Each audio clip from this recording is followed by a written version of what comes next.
Hi, everyone, and welcome to episode 134 of the Tick Bootcamp podcast. The title of today's interview is Multi-System Failure, an interview with Dr. Christine Lydon, MD, JD. My name is Richard Johannesson. And I'm Matt Sabatello. So, Matt, we've learned that Lyme disease is a multi-germ infection that causes multi-system failure. We don't say multi-organ failure because we've come to understand that Lyme disease causes all kinds of systemic failure, including social systems. And if there's someone who you would believe would not be the subject of multi-system failure, it would be Dr. Christine Lydon, who's an Ivy League educated medical doctor, a published author, and a lawyer.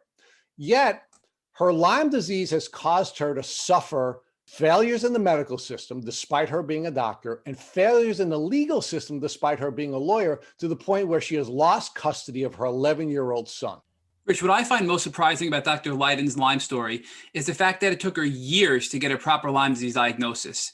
After that, it still took her many more years to get her son's Lyme disease diagnosis.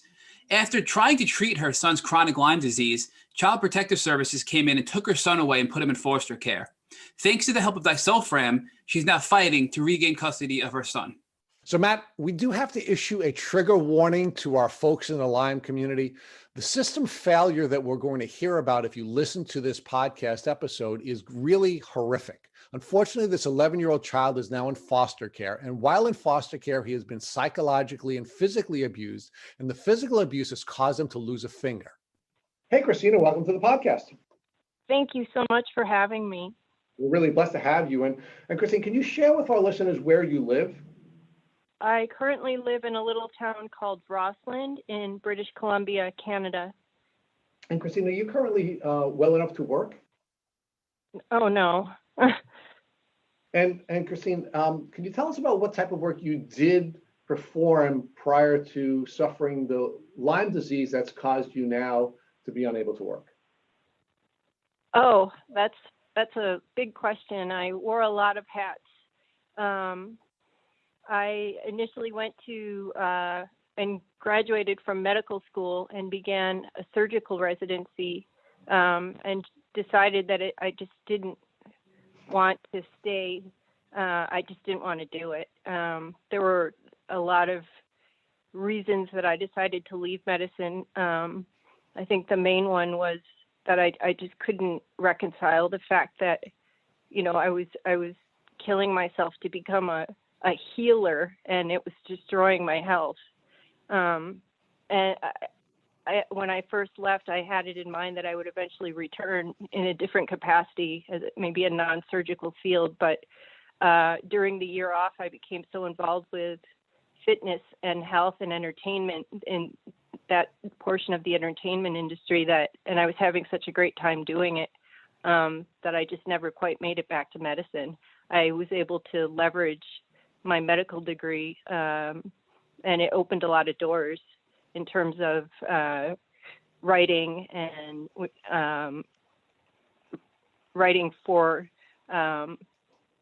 both magazines, health and fitness magazines, as well as health and fitness cable shows, and it just sort of blossomed from there.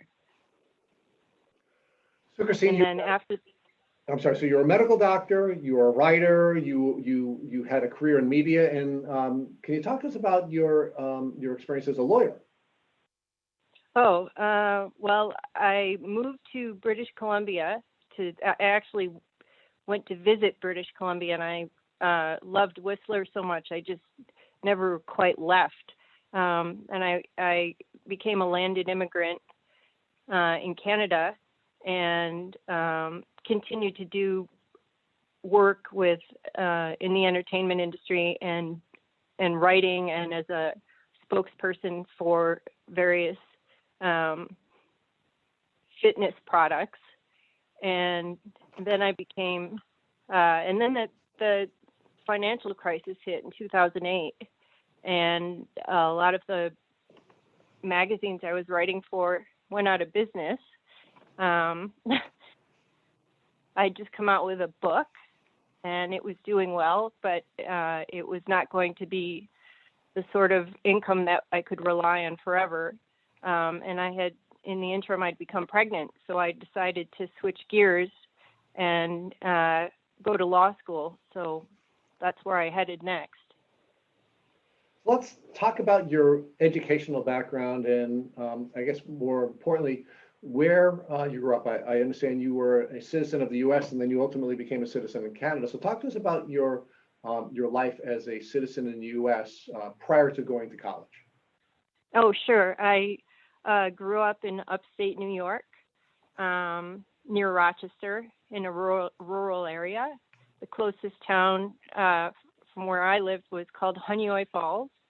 And then I did a year abroad, and then I went to Brown University for undergrad, which is in Rhode Island, which is another tick-infested area. And then I went to medical school in Connecticut at Yale, which is, again, another tick-infested area. And then I moved out to California to pursue orthopedic surgery before I decided to leave medicine. So Christine, let's talk about what you knew about ticks. So you grew up in rural New York, upstate New York. And what did you know about ticks and tick diseases during your childhood in and around the Rochester community? Absolutely nothing. So you didn't receive either any educational information about ticks and or tick diseases, and you didn't receive any information sort of socially from your family or from your community about how to either be aware and or protect yourself from tick and tick diseases. No, not back then, but I grew up in the late 60s and 70s, so it was right around then that Lyme was first even, the Borrelia was even discovered, I think, in the 70s in Connecticut. It really was never, no, it wasn't a topic at all. I don't want to jump ahead, but I really didn't know, and even after having gone to medical school, I knew virtually nothing about the reality of Lyme disease until it became my reality. Okay, and we're going to get there. So let's talk about your time as a child and your childhood dreams. So I'm assuming you were a driven young person who wanted an Ivy League education and ultimately to become a doctor. Am I right in assuming that, or did you have some other dream during your childhood? No, I wanted to be the female version of James Herriot. I wanted to become a veterinarian and write. Okay, and what caused you to pivot your dreams from veterinarian work and writing to a career as a medical doctor? I think I lost sight of who I was and decided it would be more fun to earn a lot of money and do really cool surgery. Honestly, it was the fact that you could do much more with humans than you could with animals. Just the surgery was so much more. It was more advanced, and there were more opportunities to do amazing things surgically. So when did that dream change for you? When you were in college or before you went to college? No, it was in university. So there was a time when I really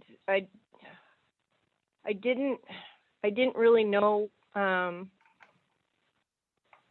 There were so many things I wanted to do, and I just found myself saying, well, I have to pick something. So I in my senior year at Brown, I said, okay, well, I'm good at science. I guess I'll become a doctor. So let's talk about your time at Brown University. Where is Brown University located?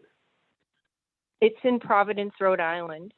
And when you went to Providence, did you receive any information or training about ticks or tick diseases during your time at one of the top Ivy League schools in the country? No, absolutely nothing at all. And were you engaging in any outdoor activities when you were a student at Brown University? Oh yeah, that's when I took up cycling, and then after that I took up mountain biking, and I played a lot of soccer and softball, not with the university team, just recreationally, but I was outside all the time. I was always I loved athletics. I grew up playing soccer and spent lots of time outside. Now, what was your major at Brown University? I did two majors. I majored in neurobiology and also in French Lit. Now let's move forward to your time at Yale University. You graduate from Brown and you ultimately go to Yale and you go to Yale Medical School. And where is Yale University located? It's in New Haven, Connecticut. And New Haven, of course, is in close proximity to Lyme and Old Lyme, Connecticut, correct? Well, exactly. And my sister's husband, their family had a cabin in Lyme, Connecticut, and I used to go there every summer to hang out for their big 4th of July party. So let's first talk about your experiences at Yale University. During the course of the time you went to Yale, again, one of the top medical schools in the country, and actually the medical school that at least one of the founders of the Lyme cluster that resulted in the naming of the disease, Lyme disease. Did you receive any information or training about ticks and tick diseases so that you could protect yourself from coming in contact with ticks while you're at Yale? Well, in pathology, of course, we were introduced to Borrelia burgdorferi, and we knew that it caused Lyme disease. But what we were taught and the reality of Lyme disease are two very disparate things.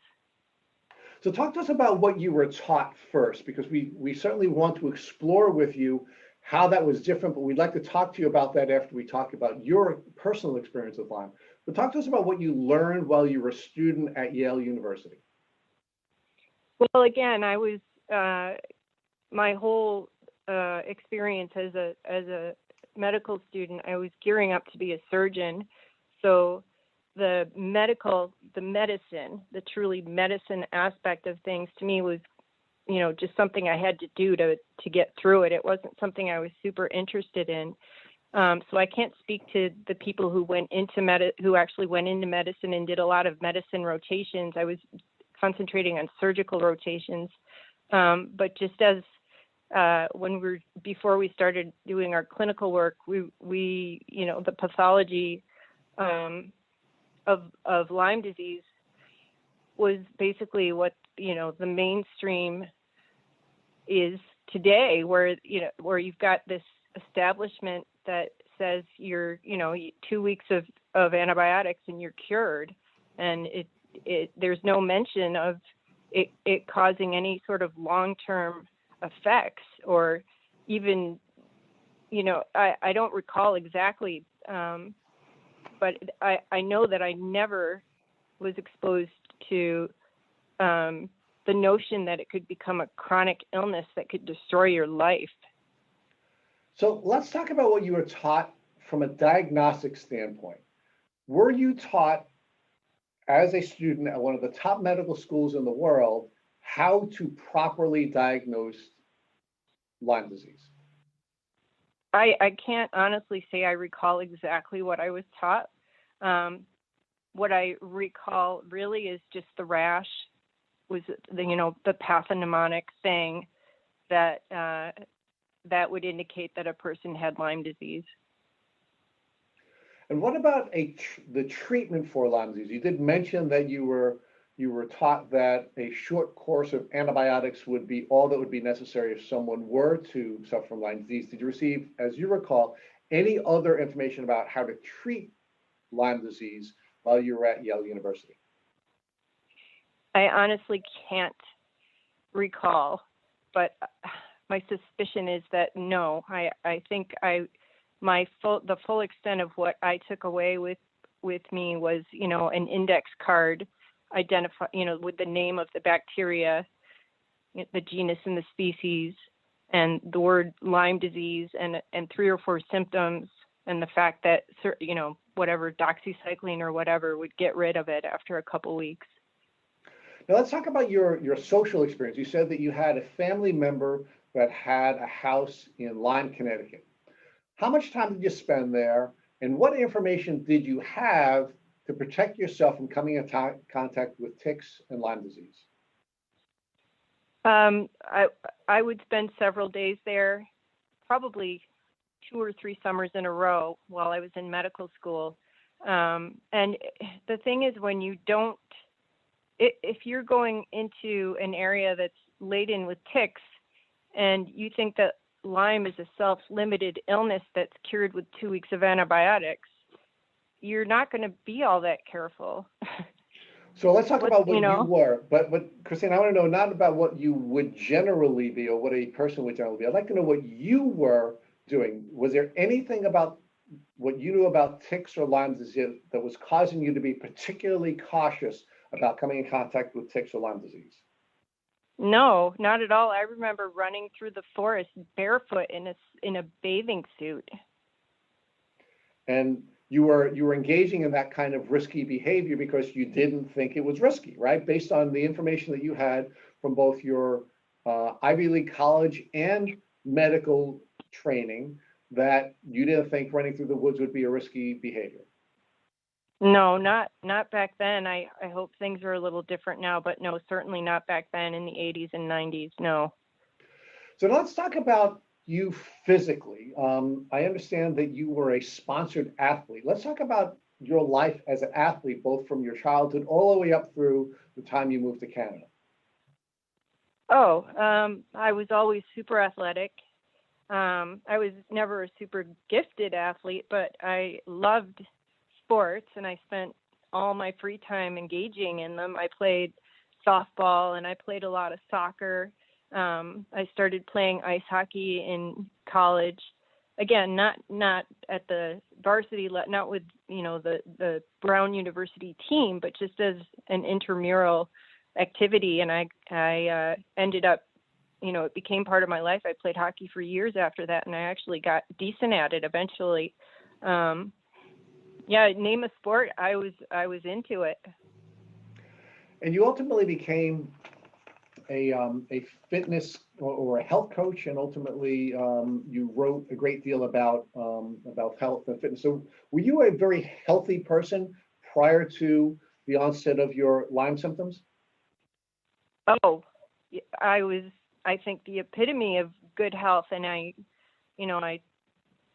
walked the walk, I talked the talk. It was my life became all about health and fitness, and trying to convey to the world how easy it was to embrace once you kind of got into it. It wasn't a chore to exercise. It was a joy to exercise and eat right, and that's what my whole career revolved around, were those notions. It was my goal for 15 years to make people healthier, and it brought me joy to feel like I was making a difference in that regard.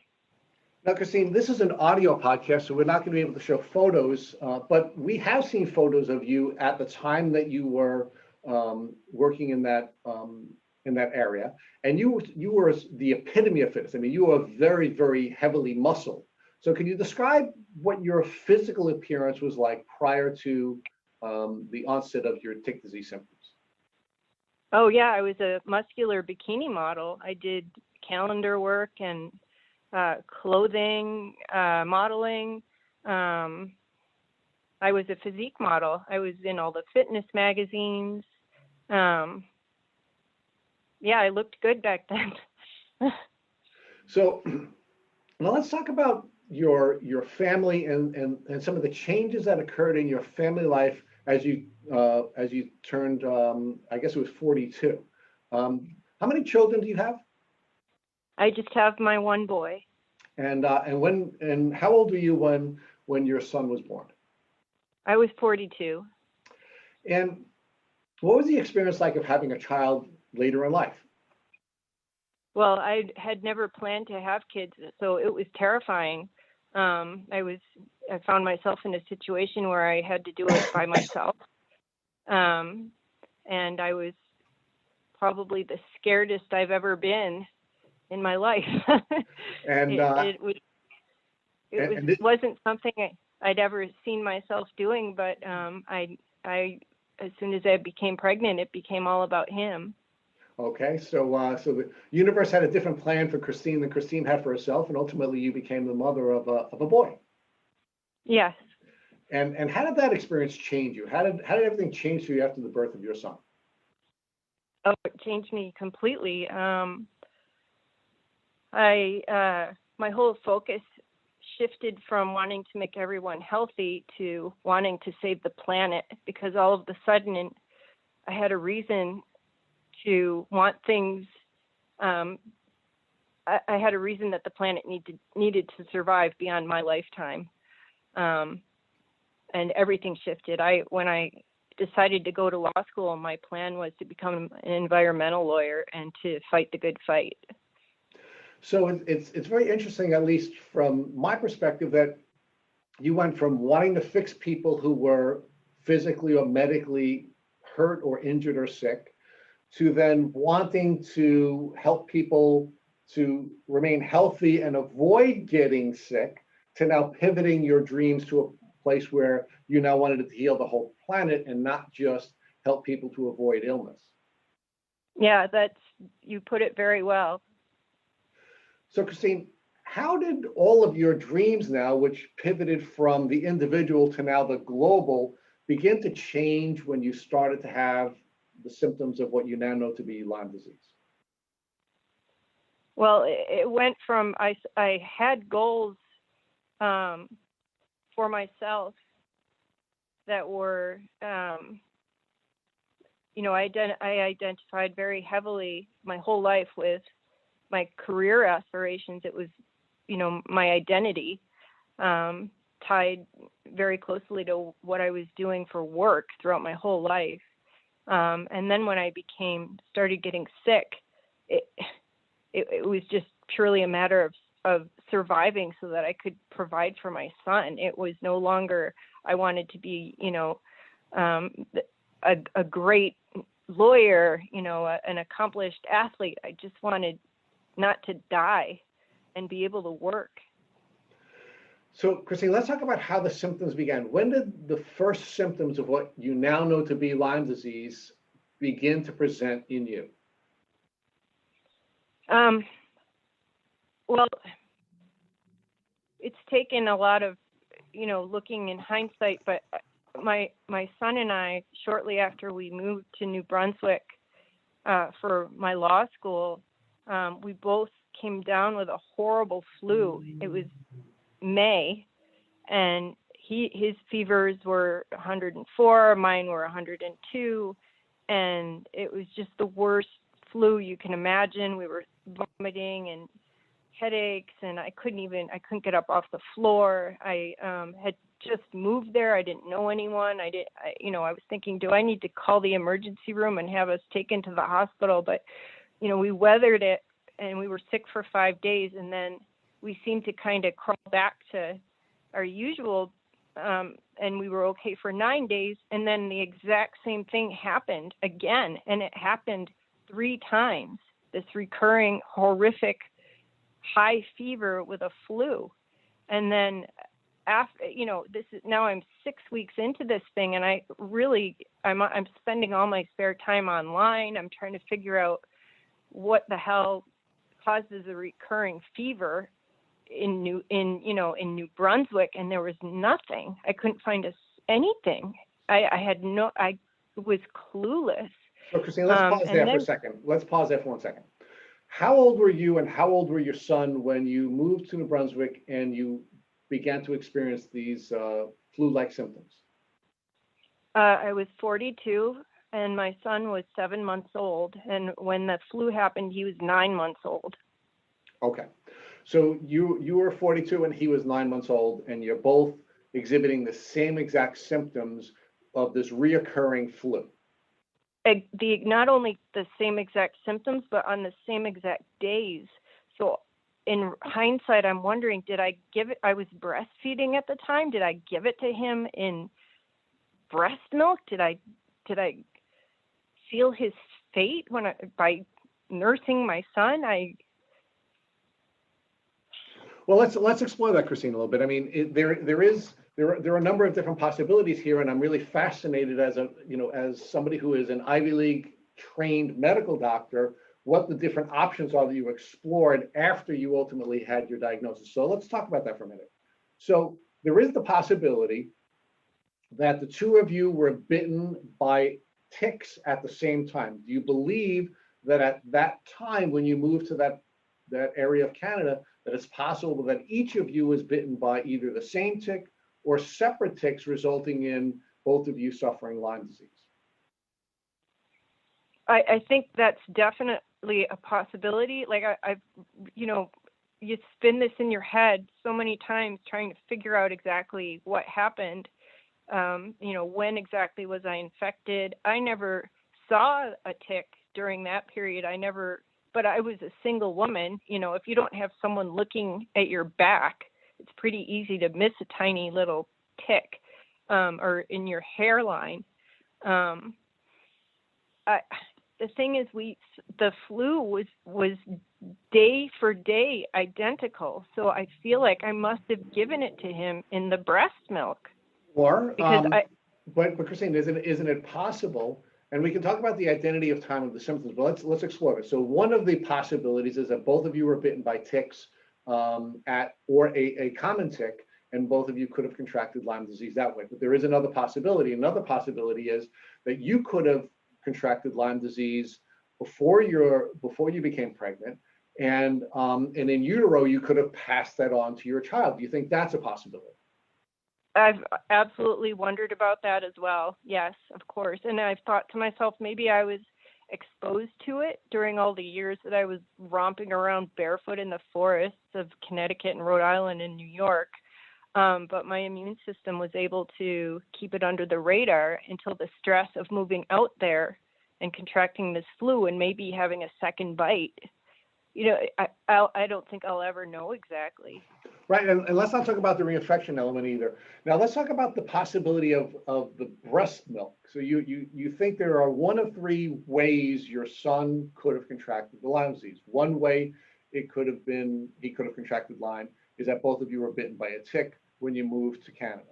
Another way that you both could have contracted Lyme disease, or he could have contracted it, is in utero you could have passed it on to him because you could have been harboring the bacteria during the course of your life, and then after the pregnancy, it could have been passed on to your son. So do you know for sure whether or not the Lyme bacteria can pass from mother to child in utero? Well, there are studies that seem to support that idea, a lot of them. So let's talk about the other variable now, that you and your son didn't get bitten by either a tick at the same time or a common tick, and you didn't have Lyme disease prior to your pregnancy, and therefore didn't pass it on to him in utero. But there is also the possibility that you could have been bitten by a tick, suffered Lyme disease, and you believe you may have been able to pass it on through the breast milk. Yes. Now, have you looked at the research on that issue? Because I think that's a little less clear about whether or not Lyme disease can be passed on through breast milk. Even though breast milk will have the bacteria, I think there is some question about whether or not it can be passed on through the breast milk. Meaning, is the volume of the Lyme bacteria large enough to be passed on through breast milk? I couldn't answer that. That's not something I've looked into recently. I should mention too, during this whole period when we were having these flus, I do recall a night when I was bathing him where I saw a little black spot on his scalp under his hair, and I couldn't scrub it off. And I didn't want to hurt him because it just wasn't coming off. And it seemed fairly flat. And I thought, well, maybe he just has a new birthmark. But then the next day it was gone. So now let's talk about this Ivy League educated doctor who's getting sick. I know it. I sound like an idiot. I know. No, not at all. I don't think you sound like an idiot at all. I think the issue is, if someone as capable and as educated as you, who has been now living in tick endemic communities for most of her life, all of her life, and is being educated at some of the top universities in the world, and is also medically educated, not in a position where she's ever been given the information she needs to keep herself and her child safe, who would have that information? I know. It's hard, though, not to blame yourself. Well, and we're going to talk about that a little bit more in the podcast about some of the challenges we face when we are faced with the challenges that come along with Lyme disease, some of the internal challenges we face and some of the external challenges we face. But let's stay with this piece of the diagnostic journey. So you have these flu symptoms. Your son has these flu symptoms, and you don't think Lyme disease at that time, despite being an Ivy League educated doctor. No. So you said that you were doing some research. Where were you doing your research, and what kind of information were you learning as you were researching the symptoms that you and your son were suffering at the same time? Back then there was no information on Miyamoto. So I couldn't find anything. I found some stuff about people who had experienced that in a recurring fever after traveling to Mexico, but I found nothing about a recurring fever pathogen that would have been present in New Brunswick when my son and I got sick in the summer. Nothing. Did you, after doing your research, decide to go visit with a local doctor and to bring your son to visit with a local doctor? Well, we got over the flus right around the time when I was about to. I didn't know I didn't know what steps to take next. But then they stopped happening, and we seemed to recover, but I never really quite recovered. And then I started coming down with all these bizarre symptoms over the next 14 months. Okay, so let's pause there for a second. So you have these recurring flu-like symptoms, and you get to a point where you're functioning at a pretty high level, but you're not better.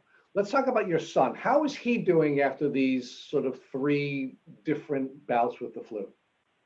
He seemed fine. He seemed to bounce back.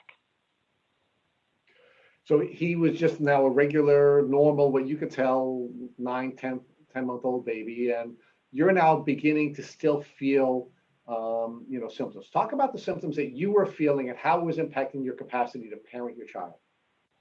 Well, I should change that. He seemed to recover from the flus, but he did have a lot of ear infections and fevers.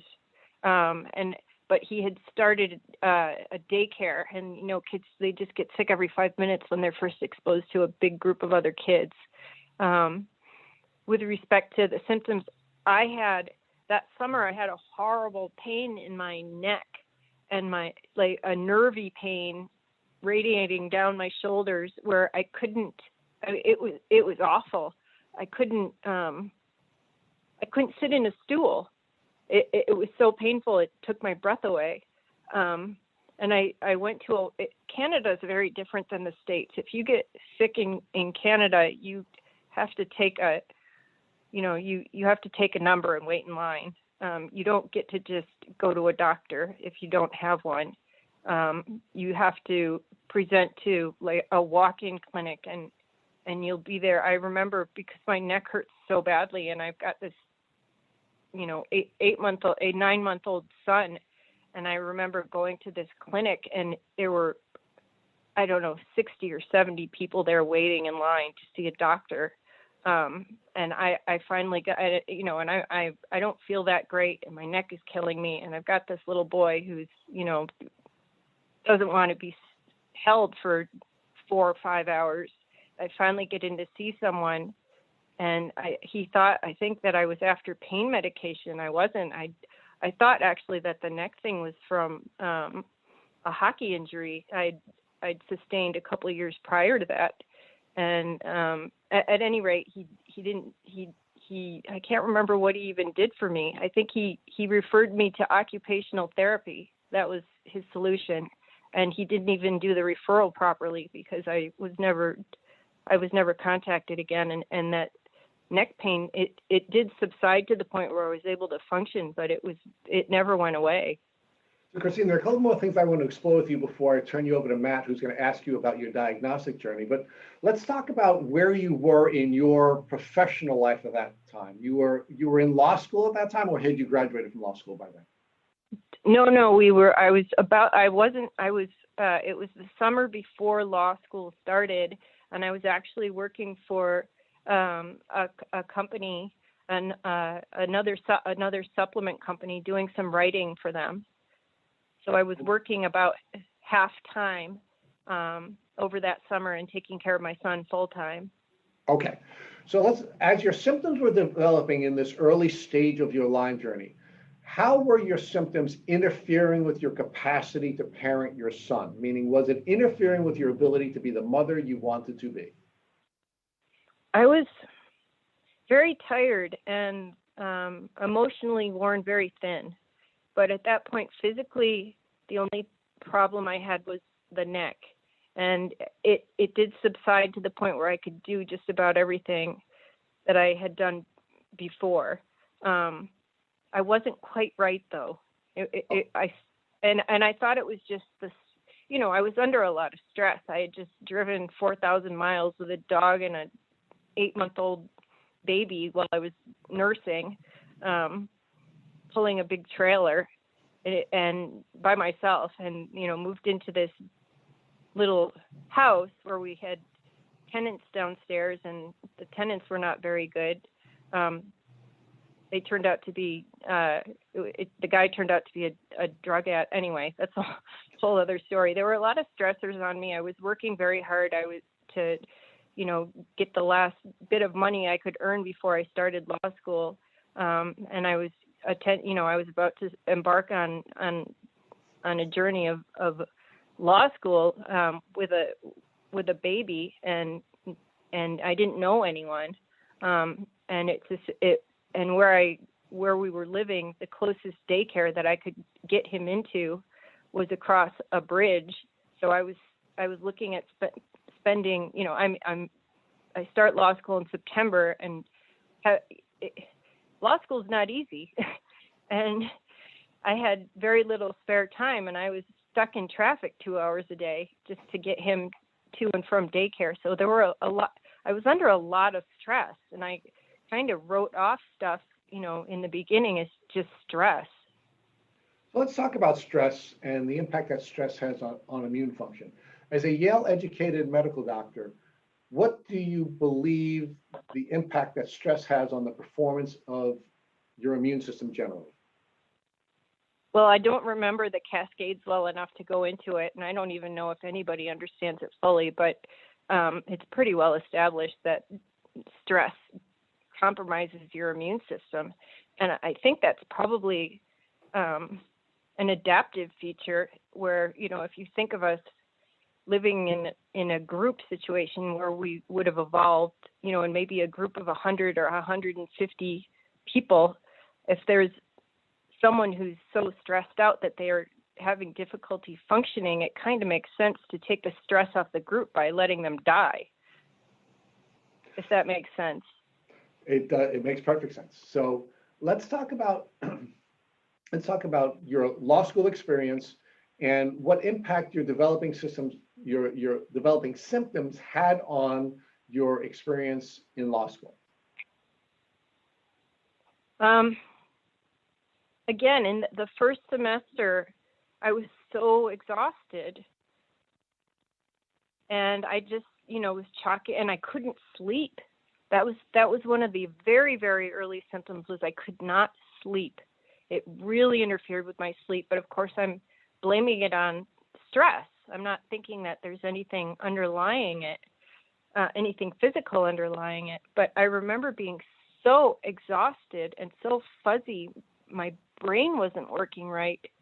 But they tell pregnant women you have baby brain, and then after your child is born, your brain is never quite the same as it was, because all of a sudden you're not just living for yourself, you're constantly aware that there's another being dependent on you, and it splits your focus and blah, blah, blah. So I found lots of reasons, lots of ways to justify how I was feeling, kind of brain dead and exhausted that didn't relate, that had nothing to do with an illness percolating inside me that I didn't know about.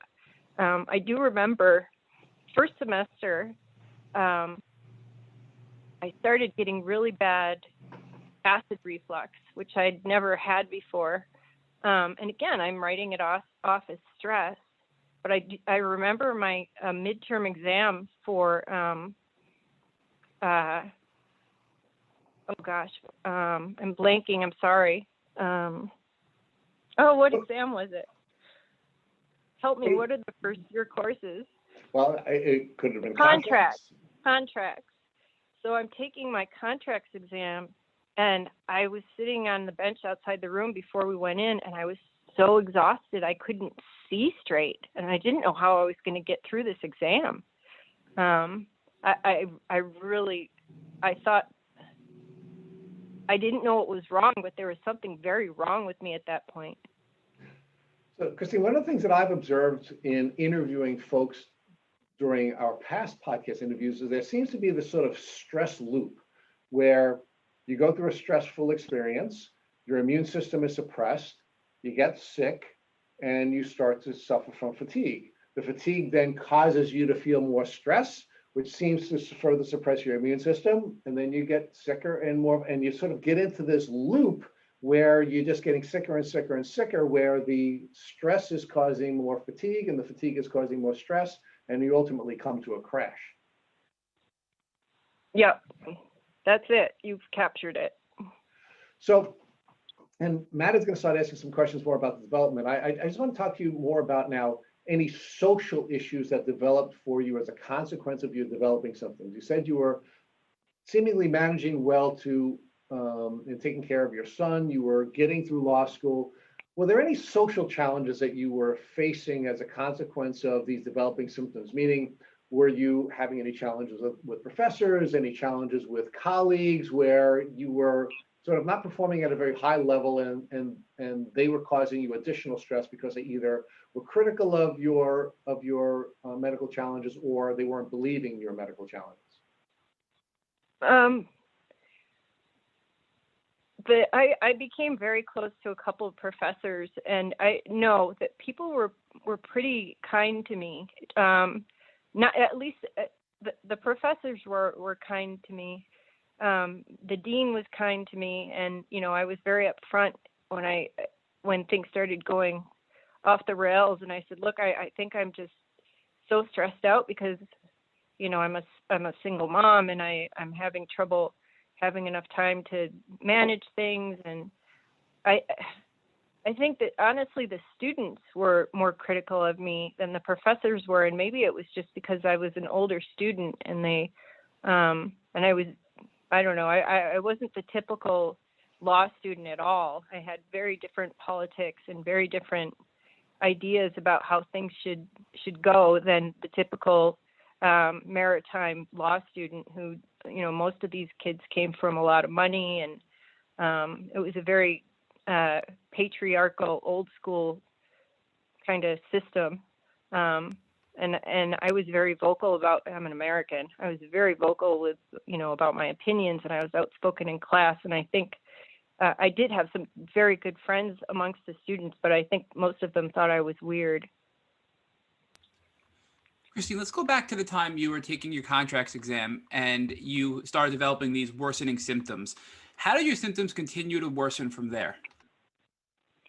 Well, the first semester, it was mostly fatigue. And also I used to I would pick my son up and I would get this weird electrical feeling down my spine and I'd have to sit down right away or my legs would have buckled. But that was those were the two main things. And I think it's easy to write off stuff like that. That's kind of, foggy and difficult to describe as, you just attribute it to stress. But then going into the second semester of school, things started really falling apart quickly.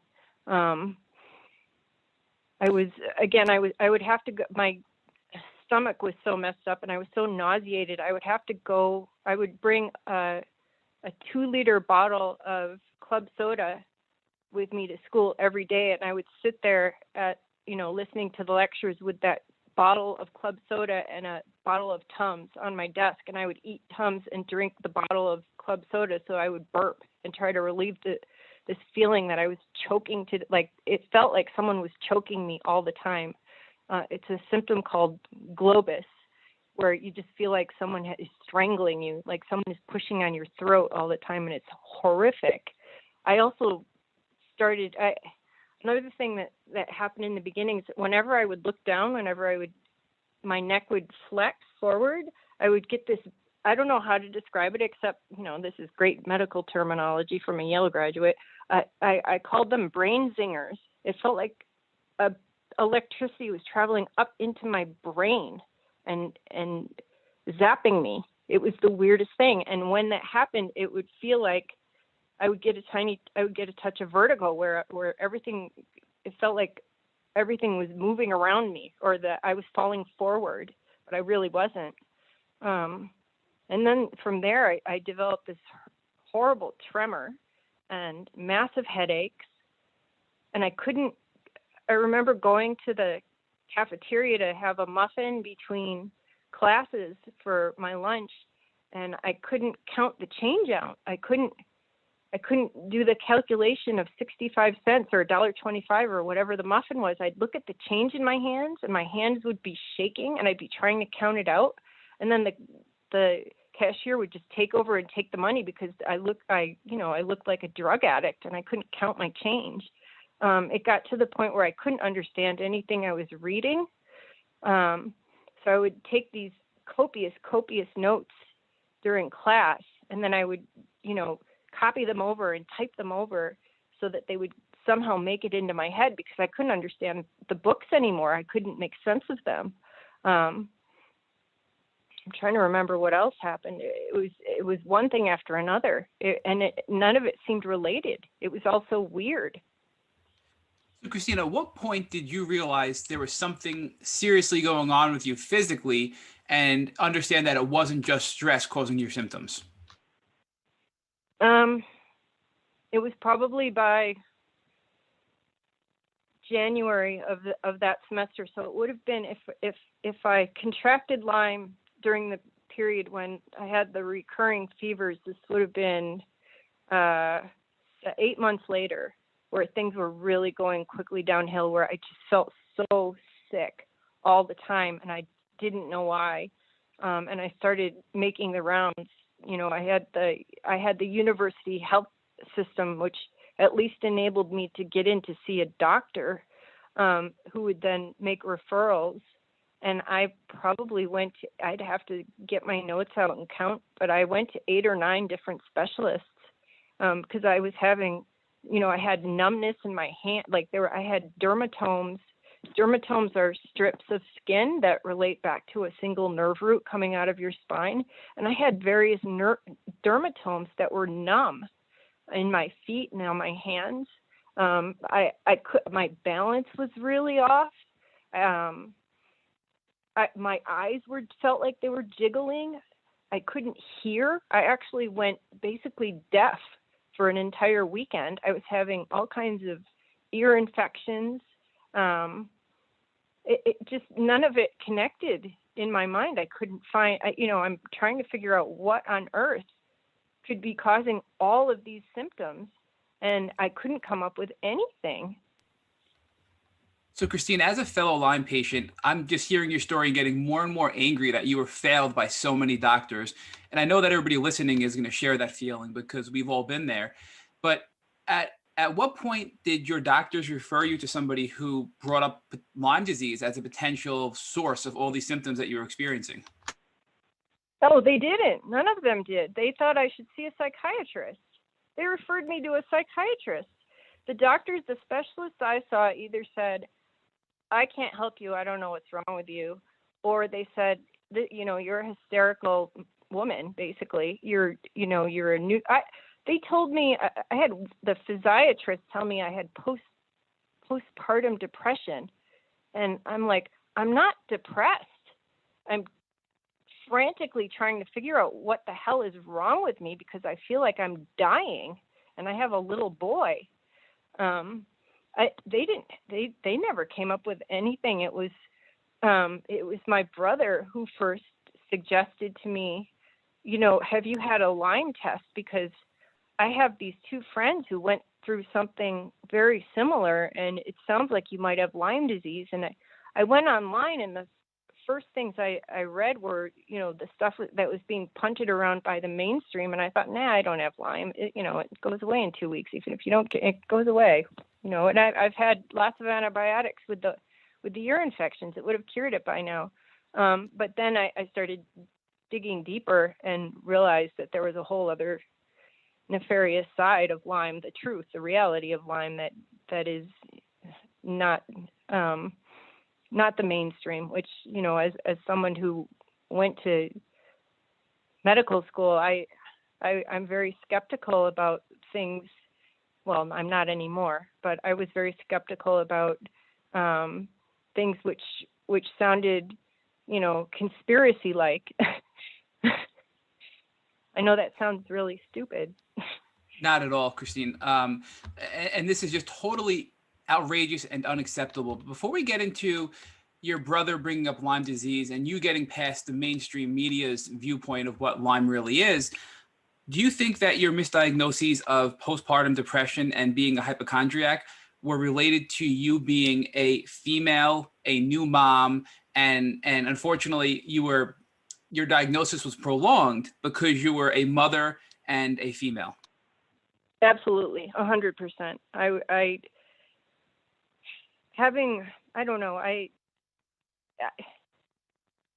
New Brunswick was a real eye opener for me. I had, been in, I grew up in the States, and then I moved to Whistler, which is a very progressive town because of all the tourists who come through it. But I didn't realize just how old school a lot of Canada and patriarchal and, Hail the Queen things were here until I was in New Brunswick. And I went to, I had a summer job. I was one of the lucky ones who got a summer job that year, which I had to quit. I couldn't even go. I was so sick by then. But I went to the interview, and I remember one of the partners, this is an old guy, he was openly leering at me and hitting on me in front of the other lawyers. And I just couldn't, I was aghast that this was happening in 2009. How could this be happening? And they were all just like nudging and winking at each other. And then they took me into this conference room.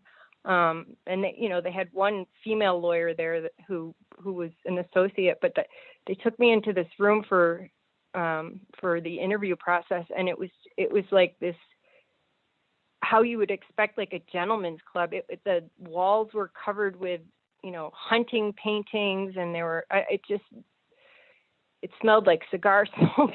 It was just unreal. It was a shock to me how, absolutely, I was treated differently because I was a woman. Absolutely. There's no question in my mind. And this is even more infuriating because we know the longer it takes you to get a diagnosis with Lyme disease, the harder it is to treat. And because of the lack of awareness and because of you being judged because you were a woman and a mom and being easily dismissed as having postpartum depression, all of these things cause you to have a long-term or late-stage diagnosis, which makes it even harder to treat. So let's talk more about your brother bringing up Lyme disease and how you eventually got past the mainstream idea of Lyme is an easy to treat illness, and you started to realize that this could be chronic Lyme disease. Well, I stayed in Canada as long as I could. I wanted to get as much out of the medical system as I could before going to the States and having to start paying big money to have tests done. So I did get a lumbar puncture here, which showed protein, but they just wrote that off as nothing. And then at that point, this is now June, I've withdrawn from school. I couldn't finish my exams, and my family has to help me drive my son and me to New York, and is it politically correct to say the names of doctors on the show? Because I don't want to incriminate anyone. But we went to see someone who's quite well known in Mount Kisco, New York, and he diagnosed me with Lyme disease. I have to ask Christine, we are huge fans of Dr. Daniel Cameron. Was it Dr. Cameron? Yeah, he was great. He was wonderful. Dr. Cameron has saved many, many patients with Lyme disease that have been mistreated and misdiagnosed for years. So how did you find Dr. Cameron? Was this from searching the internet? We know that unfortunately these Lyme specialists are hard to find because of censorship and them, getting lower rankings on the internet. So how did you find Dr. Cameron and get to him as your first doctor for Lyme disease? I think I don't recall exactly, but I'm sure it was online. That was my only way of having done anything back then. It was I found him online.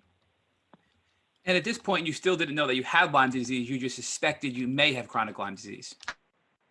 Well, I couldn't figure out anything else that would explain everything. And before I went to see him, I stumbled across, do you guys know Jim Wilson? No. And the Canadian Lyme Disease Foundation. We have not heard of him. Okay, he's the leader of the Lyme community basically in Canada, and he's a wonderfully intelligent, articulate gem of a human being. He lost his son to Lyme disease.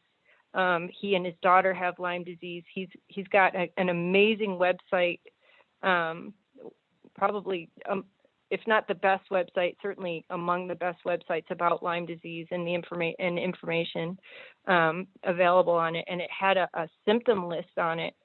And I opened the list, and it had, I don't remember how many symptoms exactly it had. I think it had around 200 symptoms, and I had 170 of them at that point.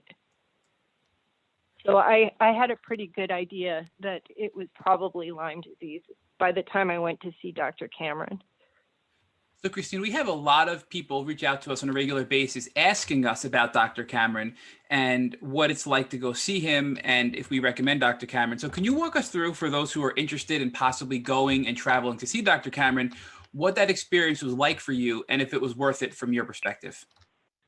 Oh, absolutely. He was wonderful. My brother had to drive me, and he was just, after having had the door slammed in my face by all the doctors in Canada, being told I was crazy, to have him be, non-dismissive and warm and compassionate. And even after he diagnosed me, I returned to Canada, I called him on the phone probably every 2 weeks for several months until I started seeing another Lyme specialist who was actually in Canada. He was fighting the system in Nova Scotia. But Dr. Cameron, without charging me, he took my phone calls and would talk to me when I called. I can't say enough good things about him. He was wonderful. And we know that it's really hard to find a doctor who genuinely cares and wants to help you and see you get better and doesn't look at you as just another number. So when you went to Dr. Cameron, walk us through what testing Dr. Cameron did and what you tested positive for. Was it just Lyme disease, or were there other co-infections as well? Well, I had a limited budget, so I think he probably kept that in mind. I was ultimately also diagnosed with Bartonella and Babesia, but he tested me for Lyme through Quest Labs, and my test came back as indeterminate. I needed 3 bands, and I only had 2, I think. And despite that, Dr. Cameron, I'm sure, recognized that he could still diagnose you clinically despite the indeterminate test results. So did he determine to start treating you in spite of the test results?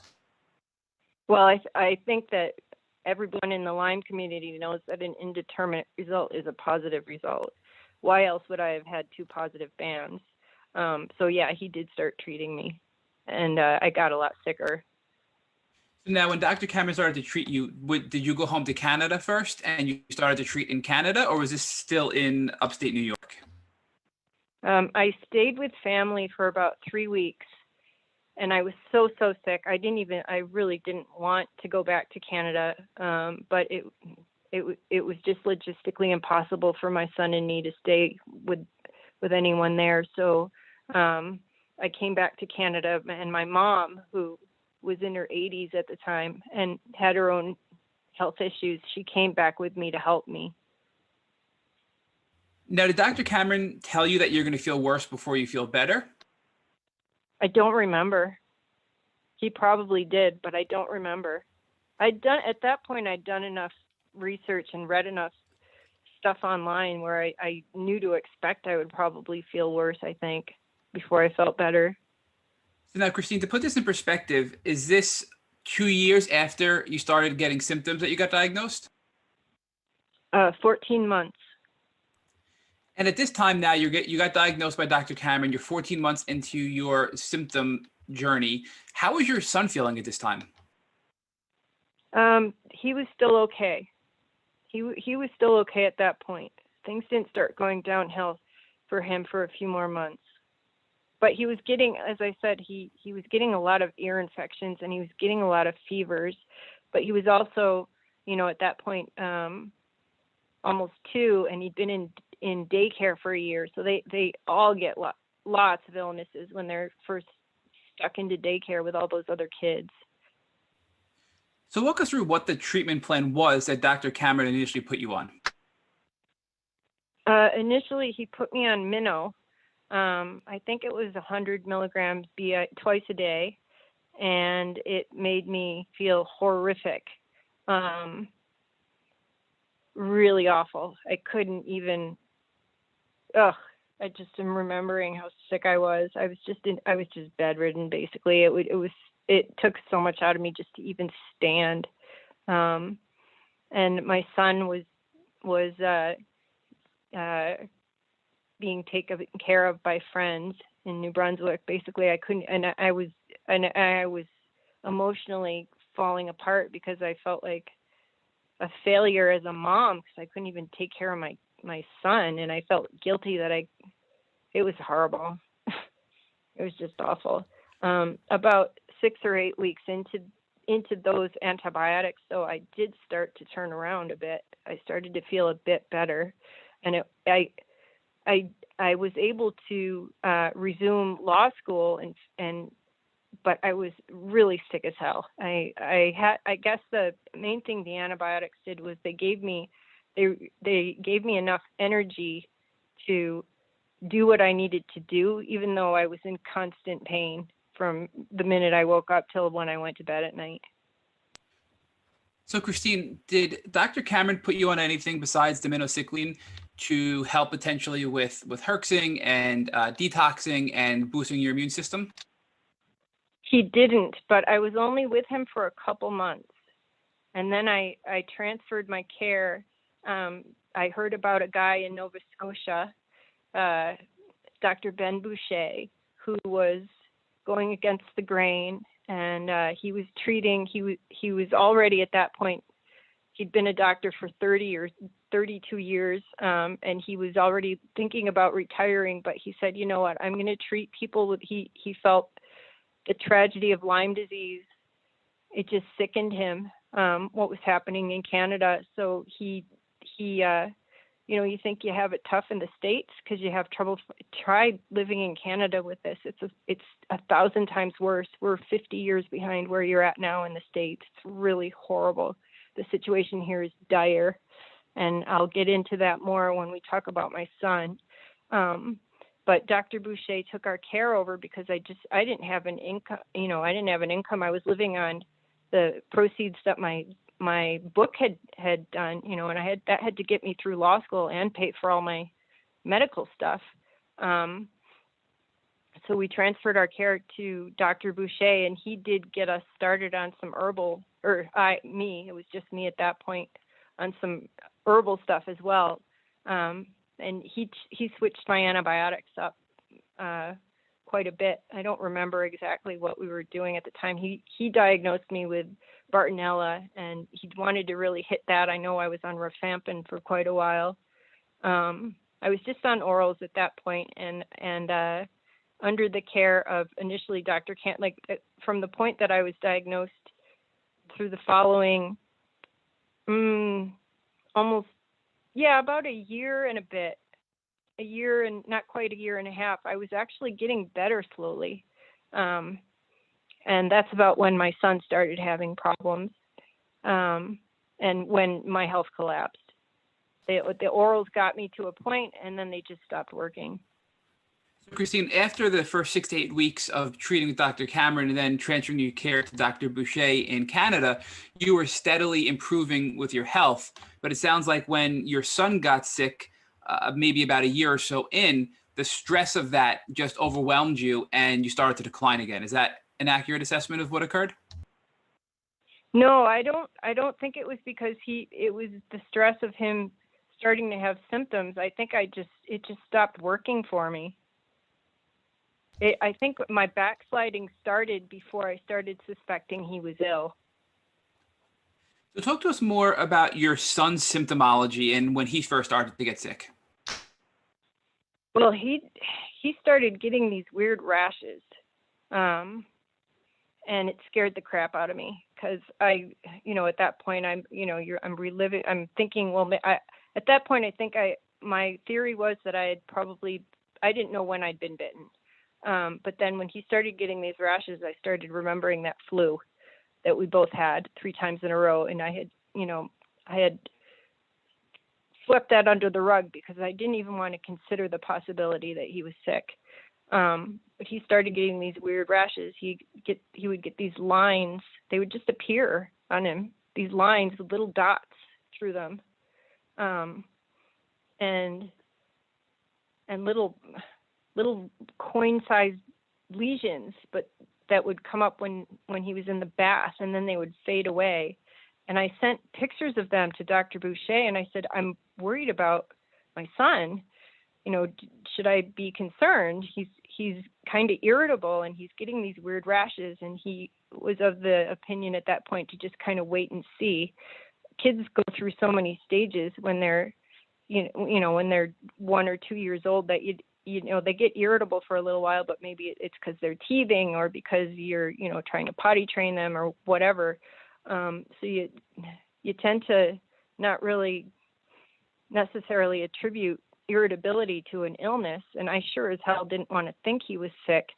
But then he developed during my second year at school, where I actually, let me think of the timing of this. Was it my second or my third year? I get mixed up because I had to take a couple semesters off because I was too sick to be in school. But at any rate, I think it was when he was about 2.5. He started getting those rashes when he was about 18 months old. And about 6 months later, he developed this dry cough that he had every night. And every night he would lie down to go to sleep and he would have this dry cough. And it lasted for weeks. And I started thinking, this is Lyme disease. I'm really terrified this could be Lyme disease. I just remember being in my room listening to him cough and the feeling of horror coming over me. And then that summer, I was working for a professor that summer doing some legal research, and I remember I would drop him off at daycare, and there came a point in July when for a 2-week span he was just super irritable, and I would drop him off and then I'd go to pick him up and they'd say, he's normally so cheerful and energetic, and he seems tired and he's crying all day for no reason. We can't figure out what's wrong. And whenever he had acted like that in the past, it was always because he was coming down with a cold or a flu. He'd get irritable beforehand. And so I just kind of waited for the inevitable, but it didn't happen. He didn't spike any fevers, but he just got worse and worse to the point where he was completely inconsolable and nobody could figure out what was wrong. And then he started punching himself in the head repeatedly over and over again, hard. And then they thought he was being disobedient. They thought he was ignoring them when they were telling him to do stuff, because he would sit there and ignore them. And I realized at home that he wasn't ignoring them. He wasn't there. I think he was having absence seizures. He was completely unresponsive. His eyes were open, but he wasn't there. And at that point, I rushed him to Ben Boucher, who diagnosed him clinically and started him on a moxie. And every single one of he turned right around from being completely inconsolable and crying all day long and punching himself in the head. He was back to his cheerful self within about 3 days, and the absence seizures were gone within a month. So, Christine, as somebody who knows what it's like to suffer from chronic Lyme and also deal with going through treatment, I just need to tell you that you are such a strong person to be able to pursue your career, your education, and also take care of your son at the same time. Doing all of that with chronic Lyme is nearly impossible, but yet you managed to do it. So we just want to commend you on your strength to get through all this. I didn't do it well. I was falling apart. But just the fact that you were able to do it, Christine, I mean, is unbelievable. So just, I just can't stress enough how strong you are in our eyes and in the eyes of our listeners to be able to get through all this and be here today to talk to us about your journey on the other side of it while you're still treating and getting better with Lyme. So just be kind with yourself and know that you are a very strong human being. Thank you for saying that. I just don't really feel it. Oh, well, we know it. So we absolutely know it. So now that your son is diagnosed and recovers pretty quickly, it sounds like, with doxycycline and is back to his old self, does he remain better, or is he starting to have ups and downs as well after getting better from the doxycycline? It was a moxie. You can't take doxy until you're 12 because it ruins your teeth. So he was on a moxie and he had a great response to it. Around the time that he was diagnosed, I fell apart completely. My health went to crap. I lost all the gains I had made with Dr. Boucher, and he discussed with me the necessity at that point to try IV, but he didn't have the prescriptive powers to get me a PICC line or to prescribe IV antibiotics. So that was when my son and I started going to a great doctor in Plattsburgh. I don't know if I'm allowed to say names or not. You can. Plattsburgh, New York. Yep, you can say names. Okay, we started seeing Dr. McShane. Are you familiar with her? No, we have not heard of her. Okay, Dr. McShane she was a Canadian doctor who was practicing in Quebec, and she became very ill, and over the course of a year, and she was about to leave her practice because she couldn't do it. She couldn't figure out what was wrong with her. When one of her patients said, I went through what you're going through, and it was Lyme disease, and she had to go to the States to get diagnosed. And after that experience, she crawled back to a point where she was able to resume practice. She moved her practice across the border to New York State so that she could treat Canadians with Lyme disease, because if she had done it in Quebec, she would have had her license revoked. So she had thousands of people. Well, I shouldn't say thousands, but she had hundreds of patients from all over Canada flocking to her for Lyme treatment. So walk us through what it was like now to go to another new doctor, get a PICC line in, and start to now get IV antibiotics. It was expensive. It was really expensive. But I didn't improve right away. It took a few months, but then I did start to slowly improve. And my son, she also diagnosed my son and I with babesia, and we did Mepron, and I think it took care of the babesia because the night sweats for both of us eventually seemed to go away. But she had him on triple antibiotics instead of just the single antibiotic treatment that Dr. Boucher was doing with us with herbs. And my son, he would stay symptom-free. He was basically symptom-free, but once he started on the triple antibiotic therapy, he erupted in satellite lesions, weird rashes, coins and rings and bullseyes all over his body. And I took photographs of everything because I knew how the Canadian climate was so, it's really a tragedy what's happening in Canada with Lyme right now. And I just wanted to document everything that was going on with him in case it ever came to the point where I need to justify the fact that I was giving him antibiotics from an American doctor. And it's Christine, a good thing I did that.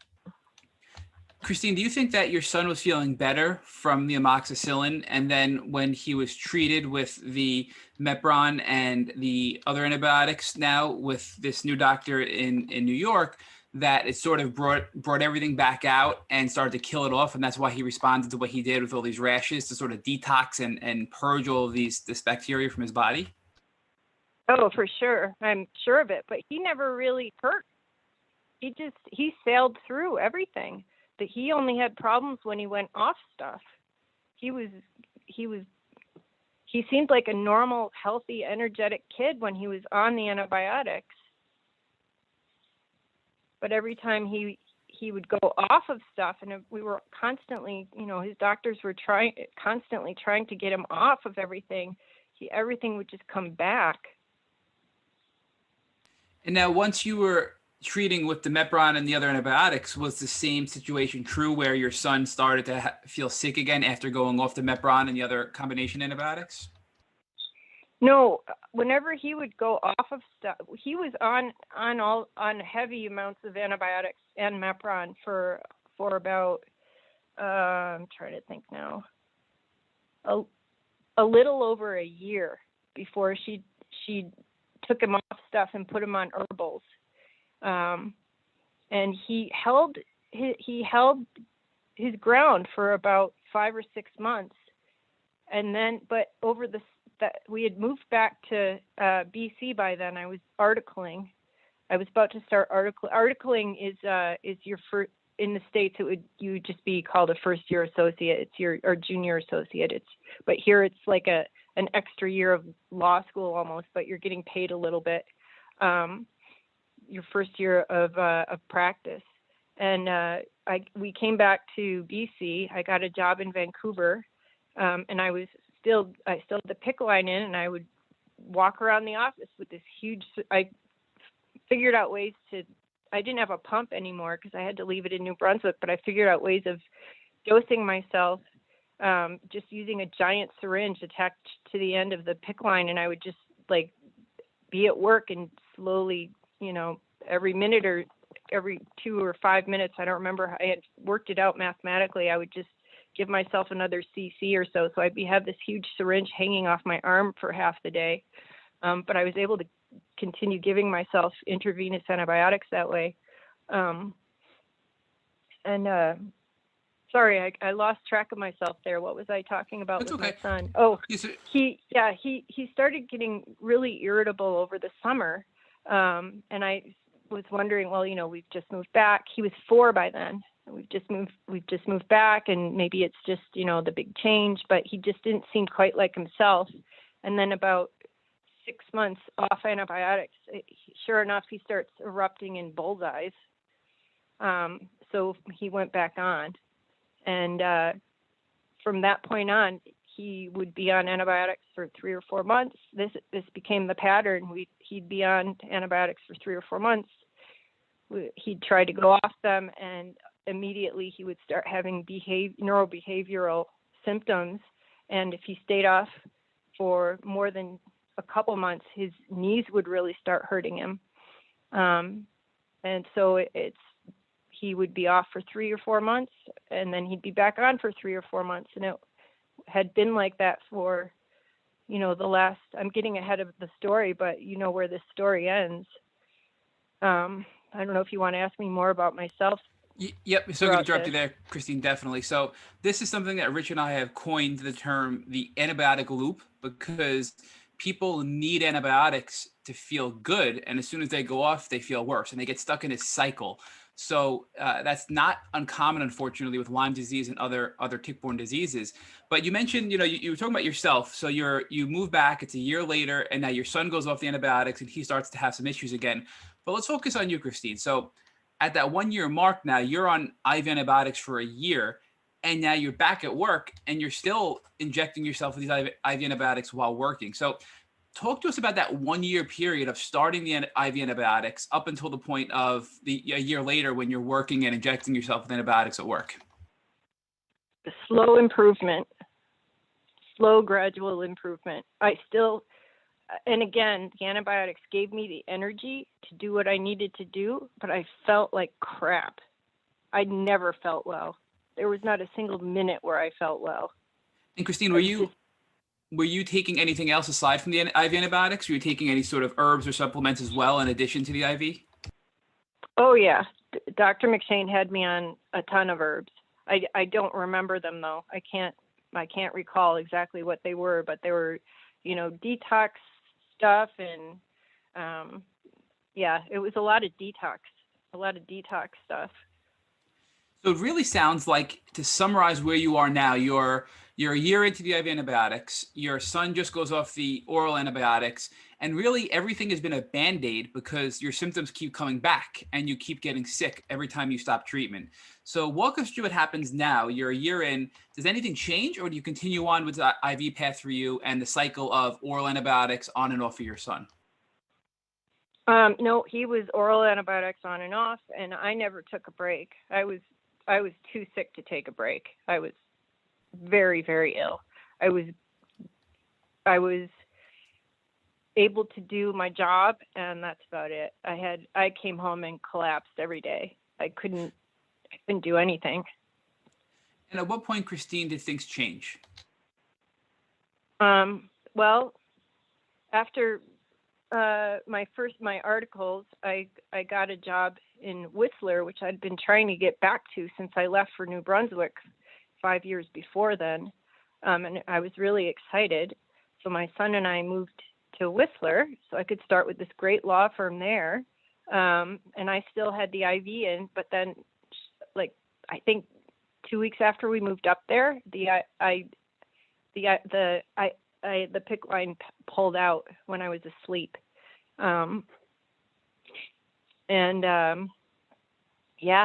So I had all this clindamycin, and I started to inject it into myself using syringes because I did the research, and it's got the same bioavailability if you do an intramuscular shot as if you're doing IV with it. And I still needed the antibiotics, but it was so incredibly painful. They won't even give intramuscular clindamycin to animals because of how painful it is. But I needed it, so I would inject myself with it every night, and it was horrible. It was like getting beaten. But I kept it up because I needed to continue feeling better. Unfortunately, after 10 months after the PICC line fell out, well, probably about 4 or 5 months after the PICC line fell out, I started going backwards. And then 10 months into it, I became incredibly ill with C. diff and the flu. I think that I had Norwalk virus actually, and I think either I had C. diff cooking away in there, or I got exposed to C. diff when I went to the hospital with the Norwalk virus. But that's when my health, that was 2015, my health completely collapsed and I had to leave my job. And I had to go off all my antibiotics. Christine, at this point in 2015, how is your son doing? Is he still on the antibiotics, off the antibiotics, in that antibiotic loop? Yeah, every time he would go off, he'd be okay for a little while, and then I would get emails from teachers about how he was acting weird and crying for no reason and hitting kids and just doing things that were not him at all. And then sure enough, he'd get knee pain, or his ankle would hurt, or he'd start getting bullseye rashes or other weird rashes, and he'd go back on and he'd be fine 2 days later. So Christine, talk to us about when you got C. diff and you had to go off of the PICC line and what you did next to continue to treat your Lyme disease. Well, for months I couldn't do anything. I was so sick. I was relying on friends basically to do everything for me.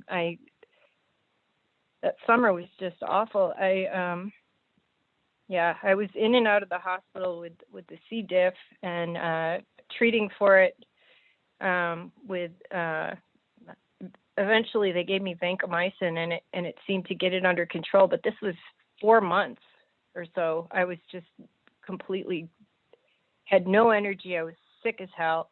I don't even know how I packed up, but friends helped me move back to Burnaby because I still had my condo there, that's near Vancouver where I did my articles. I hadn't sold it yet.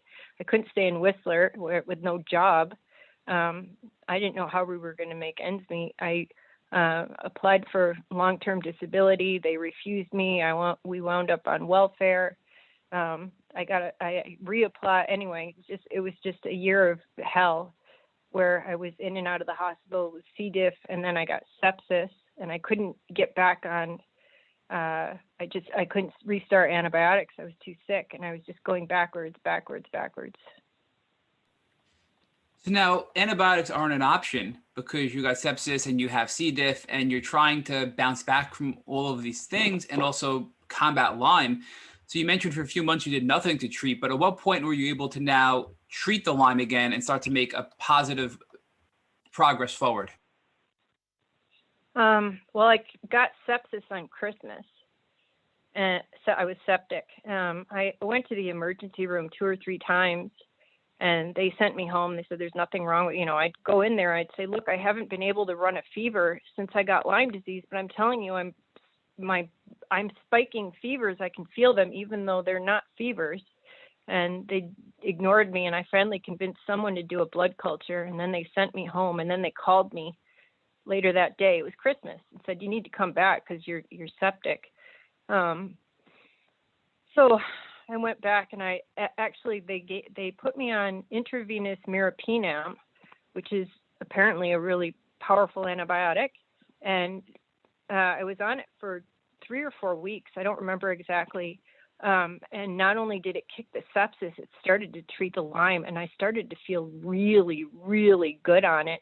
Probably the best I'd felt in years by the end of the 3 or 4 weeks that I was on it, but I couldn't get a prescription for it. So I had to go off it, and I backslid so quickly that by March or April, I was completely incapacitated and had lost all hope. So you're literally having this up and down journey with Lyme for years where you're making progress, you backslide, you're making progress, you backslide. And once again, you made some progress, but you couldn't get a prescription for it. You backslide and you're home and you're worse again than you were before. So now what happens next?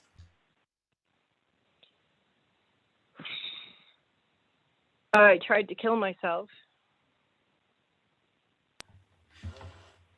We're so sorry, and unfortunately, that's not the first time we've heard this in the Lyme community. But It got to the point where I could no longer care for my son, and he was honestly the only reason I had hung in there fighting for so long. And I just couldn't go on anymore. I couldn't get out of bed. I couldn't take care of him. He was seeing what was happening to me, and I knew it was impacting him in a horrible way. And I thought the only way out was to take myself out, because I couldn't give him up if I was still alive, because he was everything to me. So I made arrangements. I got my will out. I called my brother, and my son would have inherited at least the equity I had in the condo, so he would have had something and they would have been able to keep treating him. And I tried to end it, and it didn't work. So, Christine, what gave you the strength to move on and proceed after this low point in your Lyme journey? Well, they locked me in the loony bin, and luckily I had a wonderful, really good team of doctors who initially, when I went in and they asked me who I was and what I did for a living, they didn't believe me. They thought I was making up this story about having gone to Yale and having been a model and, then lost. They thought I was lying. And then they Googled me and they realized I was telling the truth. And I guess they realized that I wasn't making this up. And the psychiatrist who treated me got a medical consult up there, and I explained to the internist that, look, I've heard about the Marshall Protocol, and I can't go back on antibiotics. Can't do it I just can't do it again. Can you please allow me to try olmesartan, because it is FDA approved to treat chronic fatigue syndrome, and by then I had they had diagnosed me with chronic fatigue syndrome and with fibromyalgia and a whole list of other stuff like postural orthostatic tachycardia. I was hypothyroid. By then it took my thyroid out. It took my gallbladder out. Lyme was, killing me slowly.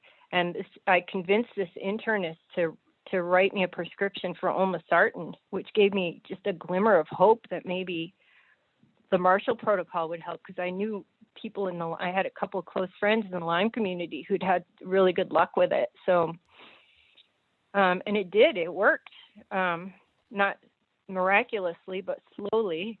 And I did improve for about the first 6 months or so that I was on it. And I got to the point where I was able to go home with my little boy and resume, well, it wasn't a normal life, but it was the best I'd felt in a long time, and not anywhere near good enough to hold the job down, but at least to be able to take my son to the park. And my long-term disability, I won the appeal, so we weren't going to lose our house, though Vancouver was really too expensive to stay there. So we started, and I hate the city. I don't like living in the city. We started looking for a rural place where, I could take my son and he could grow up doing all the things that I love to do, like skiing and mountain biking and that kind of stuff. So that's what brought us out to Roslyn. So, Christine, can you walk us through what the Marshall Protocol is? Yeah, it's olmesartan. It's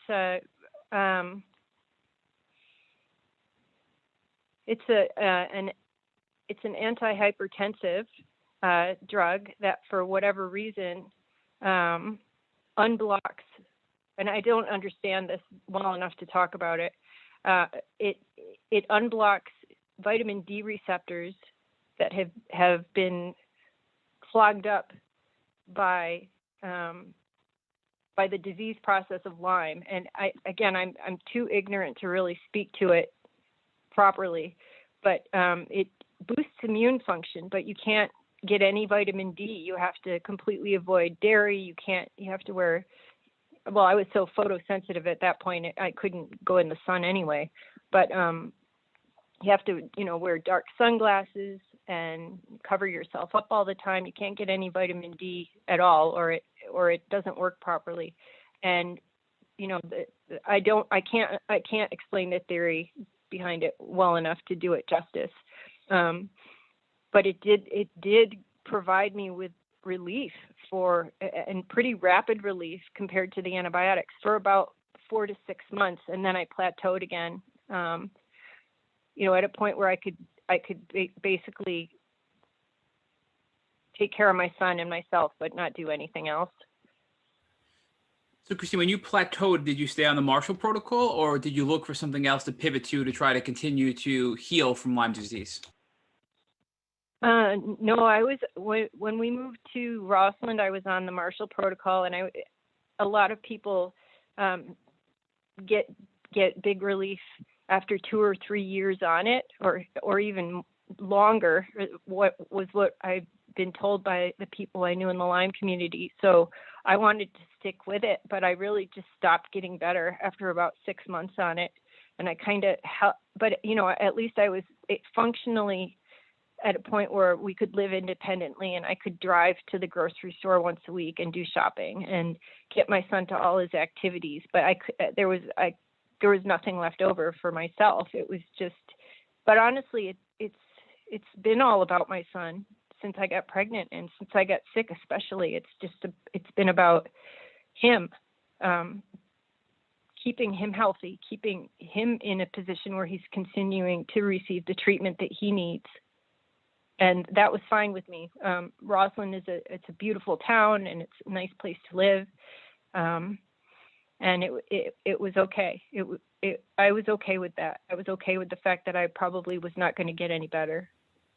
So let's put this into a context of time. When was this? What year was this when you now are doing better and you plateaued with the Marshall Protocol? Well, I had plateaued by the beginning of 2017, and we moved to Rossland in July 1st of 2017. And then, so that's where we're at chronologically. Now, in between 2017 and the present date, have you done anything else to treat or try to recover from Lyme disease? Yeah. Sorry, I'm getting a lot of static right now. Okay, that's better. Well, in December of 2018 to January of 2019, December of 2018, I came down with my son and I both got the flu, a terrible flu, and I always seem to do the best in the summer months, and then I always have a setback October, November when it starts getting cold. And this has happened every year. I can't explain it. I don't know why it happens, but it does. Every year I feel crappier than I did in the summer by October, November. And so I was already not feeling that great. And then in December, I got a really bad flu, and I did not recover from it. I was bedbound pretty much. Well, I would get up to, make food for my son, but then it got to the point where I couldn't even get up. And a neighbor came over and got me to the hospital, and they admitted me because I had lost so much weight that I had no muscles left. I couldn't walk. Basically, I couldn't walk. So I went to the hospital, and I slept for 3 or 4 days and started eating again, and went home with occupational therapy referrals and a walker.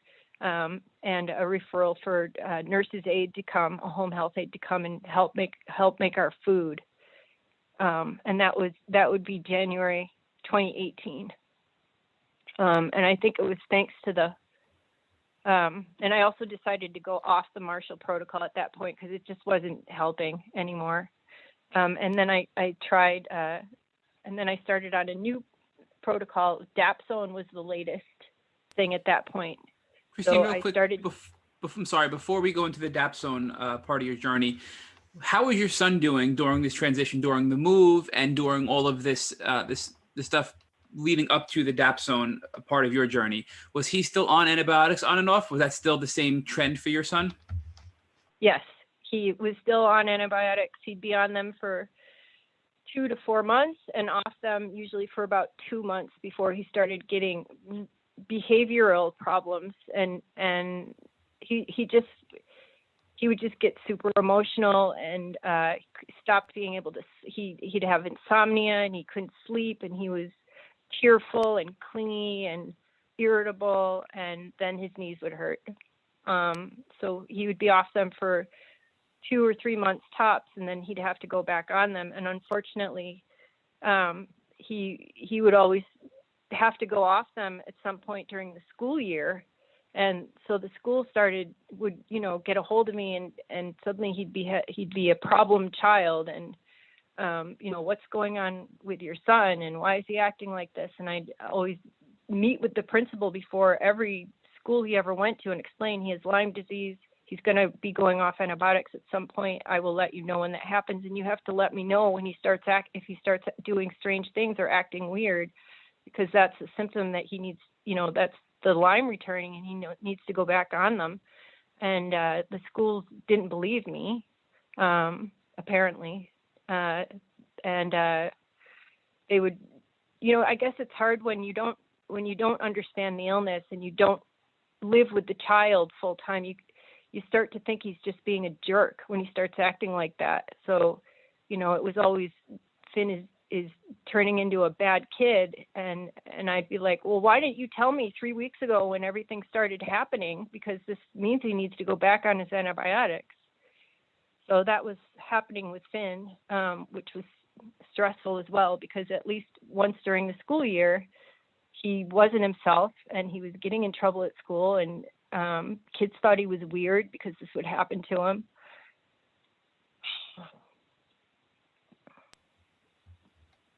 So now, at this point, was your son able to have a social life? Was he able to socialize, or was it primarily just going to school and then trying to manage the Lyme disease? No, when he was super active. He was biking and scootering and BMXing, and he was on the ski race team, and he was swimming. He's always been a really great athlete and super duper active, and he's very social and very outgoing, and he always made friends really easily outside of school. But as soon as he was in school and he would go off the antibiotics, I think just the pressure of having to, perform in that sort of environment, he struggles with ADHD, and whether or not the ADHD is the result of Lyme, I don't know, but it would become overwhelming for him when he was off the antibiotics. Now let's go back to your journey, Christine, with Dapsone. So now we're in 2018. Dapsone is now the thing that many Lyme litter doctors are using to treat Lyme disease. Many are having success, some are not having success. What was this like for you when you started the Dapsone protocol? It was like everything else. At first, it didn't seem to be doing much of anything, and then slow, gradual improvement. And how long did it take you to see that slow, gradual improvement? Was that pretty much right away, or was there a period of time where you got worse before you started to improve under the Dapsone protocol? I think it was probably 2 or 3 months in when I really felt like it was doing some good. And I had a few days that summer, the summer of 2019. I remember I had a few days where I really felt quite good for several hours, better than I'd felt in years, for several hours of several days. And I even got outside and did some gardening and did some yard work. I was more active than I had previously been for years. But I was also getting a lot of help because I had the home health aides coming and helping us with meal prep every night. And that really took a lot of pressure off me because it was very hard for me to stand up. It was easier for me to walk than it was to stand because I just felt like collapsing because of the POTS, the postural orthostatic tachycardia, not that I was smoking pot. I think between the Dapsone and having people come in and help with our meal prep at night, really, it just kind of made things easier for me to the point where I really was enjoying slow, gradual, but definite improvement.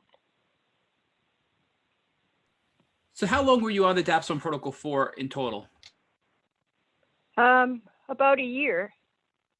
Were you doing anything else in addition to the Dapsone? Did your doctor have you on anything in parallel or just Dapsone? Oh, no. My doctor here in BC had me on a lot of, she's all about herbals. So I was on a lot of detox and naturopathic treatments as well. So Why did your doctor decide to take you off the dapsone? Did you plateau, or was there another reason that you decided to stop the dapsone treatment? All right. Well, now we're getting into the timing of what happened with my son. So the summer of 2019, I'm feeling physically better than I've felt in a long time. Not at a point, not anywhere near where I would need to be to work, but able to kind of survive my day and actually have a few good moments here and there where I wasn't in so much pain that where I forgot that I was in pain, where it was under the radar enough where I could actually enjoy myself a little bit. He was off antibiotics, and he started having really weird symptoms, stuff that he had nothing like he'd ever had before. He had violent outbursts, and he was aggressive towards me. He'd never been like that before, ever. He was seeing and hearing things. I was going out of my mind. I didn't know if it was Lyme disease or if he was now developing some kind of, completely unrelated psychiatric thing, or if I was just a terrible mom and he hated me because I was so sick and I couldn't do stuff with him like other parents did. I didn't know what was going on. So I took him to the hospital after he'd had a violent outburst, and he told me that day that he was seeing things and hearing things, and I took him to the hospital, and he spent the night, and he saw a pediatrician there who reviewed his records and talked to me, and unbeknownst to me, she didn't believe in Lyme disease. Well, I knew nobody did here. The doctors here are awful. They don't entertain it. I mean, I know it's not much better in the States, but trust me, here it's much more aggressively malignant. So anyway, at any rate, she got together with Child Protective Services, and they started building a case against me, saying that I had Munchausen's by proxy. And my son improved on a switch of antibiotics and sertraline and SSRI. But then he went off them without telling me. He started hiding his pills. I didn't know he wasn't taking them. I put them out in the morning and I put them out at night, and I told him to take his pills, and I thought he was taking them, and he was pocketing them, and I didn't know it. And so then the weird behavior started again, and I took him back to the hospital, and they took him from me. So, Chris, let's talk about the events that led up to your legal action with your son. During the course of the time when your son was dealing with his challenges, were there moments when there was some government interaction, meaning when you were unable to take care of him? Were there times when he was either in foster care or he was in the care of someone else? Well, in 2016, in 2016, he was when I was in the psych ward. He was in the care of my best friend and Child Protective Services. They were involved, but he was he came back to me as soon as I was physically capable of caring for him again, and the consensus was that I had taken drastic measures because I was so ill. I just couldn't manage anymore, and it was not even the psychiatrists who were taking care of me believed that I was a naturally depressed person. They understood that I was in so much physical pain that I didn't feel I could care for my son anymore, and I didn't want to rob him of a better life. So you, in 2015, CPS or Child Protective Services was involved when you had the suicide attempt, but they came to the Yes. conclusion that because you were suffering from Lyme disease and because you were in physical pain, that that was an understandable response, and they believed that you were still competent to care for your child. Yes, there was no question there was never any question that I wanted to cause him harm. And in fact, at that point, they looked into his Lyme disease and came to the conclusion that I was treating him appropriately. So the group in Vancouver came to the conclusion that I was a good parent and I loved my son very much, and that he did have Lyme disease, and that he was being treated appropriately by physicians who knew what they were doing. And then I come to Roslyn, and the Child Protective Services here in BC is called MCFD, and they're horrible. But let's talk about the 2019 experience, because I want to contrast the 2015 with the 2019 experience. So in 2019, your son starts to hallucinate and he starts to engage in some activities that were caused by his neurological Lyme disease and his failure to take medication, and he had to be hospitalized rather than you in 2019. Yes. And when he was first hospitalized in 2019, is that when Child Protective Services was engaged in now supervising your care of your son? No, they were not engaged in supervising, but they were aware. We were on their radar. When you say on the radar? Well, whenever the pediatrician and MCFD at that point were, they decided that I had Munchausen's by proxy, and they began to gather evidence against me, or they attempted to. And I didn't know any of this at the time at all. I understand. So your son's hospitalization resulted in the medical professionals reporting you to Child Protective Services, and Child Protective Services opened up a case, and they began to investigate whether or not there was in fact some challenges between you and your son that required their intervention. Yes. And did that result in a court proceeding? When he was readmitted to the hospital, and the same pediatrician, I took him and said, please, I need him to see a pediatric psychiatrist. He needs an evaluation. And this pediatrician usurped his care basically, and said, no, there's nothing wrong with him. He's just acting out because his mother is crazy. And she's been telling him all these years that he has Lyme disease, and there's no such thing as chronic Lyme disease. And look, she's been medicating him, and she's been doing it without a doctor and without prescriptions. She's just been coming up with this medicine, which was a lie and was easily disproved, but they had already taken him. So, but you are uniquely positioned from an educational standpoint to evaluate what is happening medically and what is happening legally. So I'd like to explore the two different layers of interaction between these different systems, and how both systems individually and combined are failing people who are suffering from chronic Lyme. So let's explore those pieces.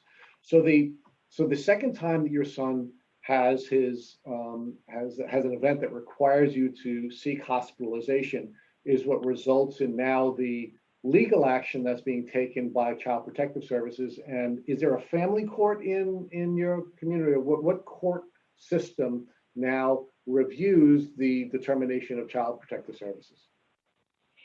Well, there are basically three levels of court in Canada. There's provincial, or at least in BC, there's provincial court.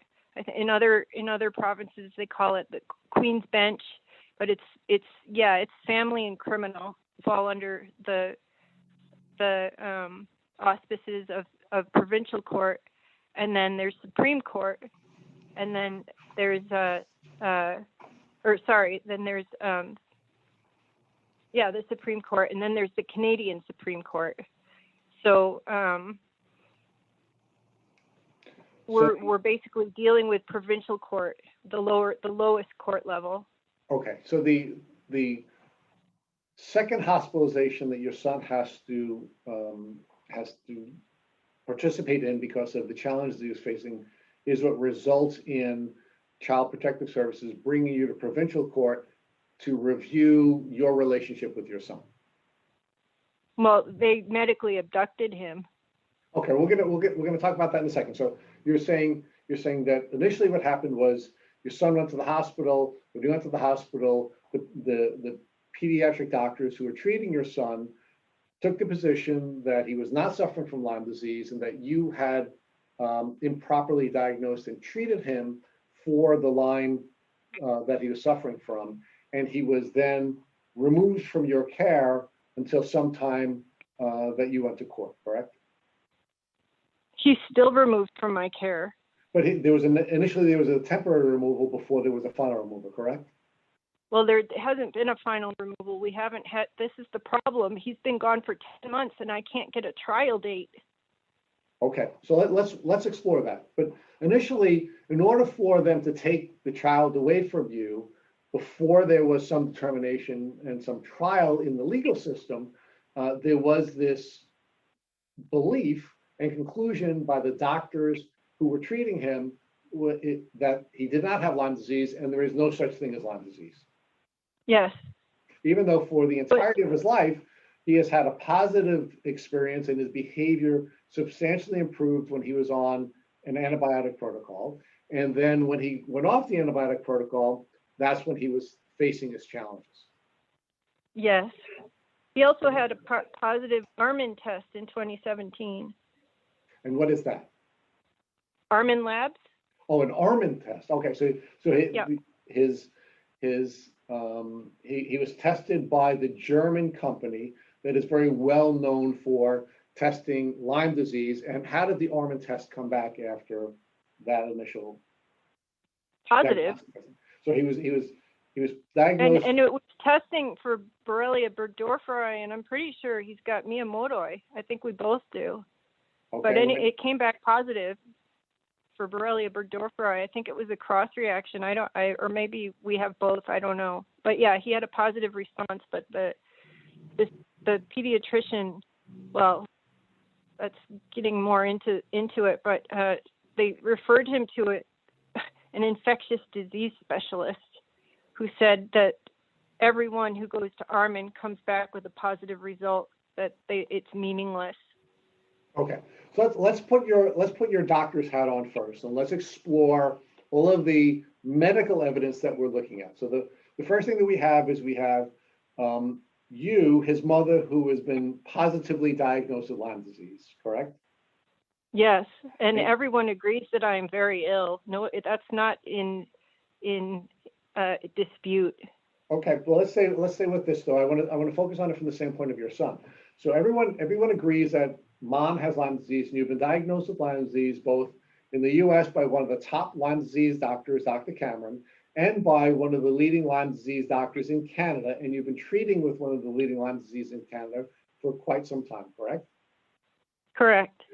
Now we also have a child who's been positively diagnosed with Lyme disease, both clinically by doctors who have treated him, as well as by one of the leading labs in the world, Armin Labs, correct? Correct. And we have a child who has responded positively to the antibiotic treatments. And when he is off the antibiotic treatments is when his behavioral issues have developed. And when he's put back on the antibiotics, he responds positively. So we have this clinical history of success when he's being treated with antibiotics for his Lyme disease. Correct. So we have all of those medical facts available to the medical professionals. He stops taking his medication. And when he stops taking his medication, he has an event that requires him to be hospitalized twice. And the second time that he was hospitalized, they conclude that despite all of these medical facts, that he is in fact not suffering from Lyme disease and that you have misdiagnosed him. Yes, and yes, and exactly. It was apparent, according to them, it was me, that I'm the one who's taken it upon myself to diagnose and treat him. I've magically somehow procured antibiotics out of thin air, even though the government system here, it's set up, everything is nationalized. So all they had to do was go on the computer and type his name in, and they could see the doctors who were prescribing his medication. It wasn't me. Well, and what, it's not like you're the typical mom. You are a Ivy League educated medical doctor. So even if you were in fact the person who was diagnosing and treating him, that wouldn't be something that would be an indication of a mental illness. It could in fact be the indication of a doctor who was trained at one of the top medical schools in the world. Yeah, I think a reasonable person would see it that way, but they really don't. They really don't like me here. I say what I think, and I stood up to the pediatrician when she tried to put him on stimulants. I said no, and they were ready to get me. But I think the bigger picture is not that they don't like you; they don't like Lyme, and that's the bigger challenge that we need to be focusing on collectively. That this is a symptom of a medical system that is not equipped to deal with Lyme disease. Now, you are one of the people who's been trained by the medical system, and despite being trained by the medical system, again, by one of the top medical schools in the world, you were not equipped to deal with diagnosing yourself with Lyme disease or treating yourself with Lyme disease. It took you a long time, despite your training and your education, to diagnose it. And now we're asking a system that doesn't believe in Lyme and isn't trained to deal with Lyme to deal with a very difficult diagnostic and treatment illness. And how do they respond? They respond by, again, blaming the mother's mental illness, pointing to something other than their failure to have the training and the experience that they need to properly clinically diagnose this child with what is ailing him. So now let's look at the legal system, right? Because the medical system is just one subset of the larger societal system. And what's supposed to happen when the medical system fails is the legal system is supposed to now step in and make sure that justice and what should be constitutionally protected parental and child relationships are maintained. So now let's take off your medical hat and let's put on your lawyer's hat. And you're trained in Canadian law, so let's focus on. And by the way, you went to one of the top law schools in Canada. Let's focus on now the legal system's response. The legal system has authorized the medical system, at least in the short term, to remove your son from your custody and care. And the legal system has now been delayed at least 10 months before you can present all of these very powerful pieces of evidence before the legal system, so that the legal system can conclude properly whether or not your son should be living with you or in the care of someone else. Yes. So I do want to mention though, the first lawyer that I had, and I was going through legal aid because I don't have a ton of money. I'm on disability, and this legal aid lawyer, in the United States, well, I shouldn't say because I'm not certain, but in Canada, we have a weird situation where in rural, underrepresented areas, they'll let a lawyer work for both sides at the same time, as long as they're not working on the same matter. So, for example, you could have a lawyer who's representing a woman divorcing her husband, and that same lawyer is also representing the husband who is suing his neighbor. Whereas I think in the United States, you can't do that unless I'm mistaken. no, you're not mistaken. That would be a conflict of interest, and an attorney Exactly. So here, in New York could as not. long as here you're allowed to do that if it's an area where there aren't enough lawyers to go around. So the first lawyer I had, but if you do that, the Law Society says you need to inform your client that that is going on. In other words, you can't represent the woman who's divorcing the man without telling her first, look, I'm going to be as impartial as I can, but I have to let you know I'm representing your husband in another matter. So the woman who was representing me didn't tell me she was also working for MCSD. And CSD is the Child Protective Services Agency. Yes. Okay. So I, in my opinion, there was a great deal of impropriety in the beginning of all this. She gave me some horrible advice right from the outset, which put me behind which completely changed which prejudiced me in a very significant way. And then you add to that situation, I don't even know she's working for MCFD, as she's pretending to represent me. But also you've got COVID layered on top of that, and the court's completely closed down for 2 months. Let's take it to the larger level. Rather than focusing on the specific conflict of interest that the attorney that was representing you was facing, let's talk about how the attorney and the family court system responded to the Lyme claim generally, because there had to be some emergency relief that had to be granted in order to authorize your son to be removed from your custody and care. How did the attorney respond to all of the evidence that you presented the attorney with relating to your son's Lyme disease and your Lyme disease? Well, she basically told me that the way to get him back quickest would be to just cooperate with them and go along with what they were saying. Okay, now what did that mean? Does that mean cooperating with them, meaning the Child Protective Services Agency in giving them the information they needed to properly evaluate your son's medical history? Or did that mean essentially admit that your son did not have Lyme disease and that you needed some psychiatric care before you could regain custody and care of your son? The latter.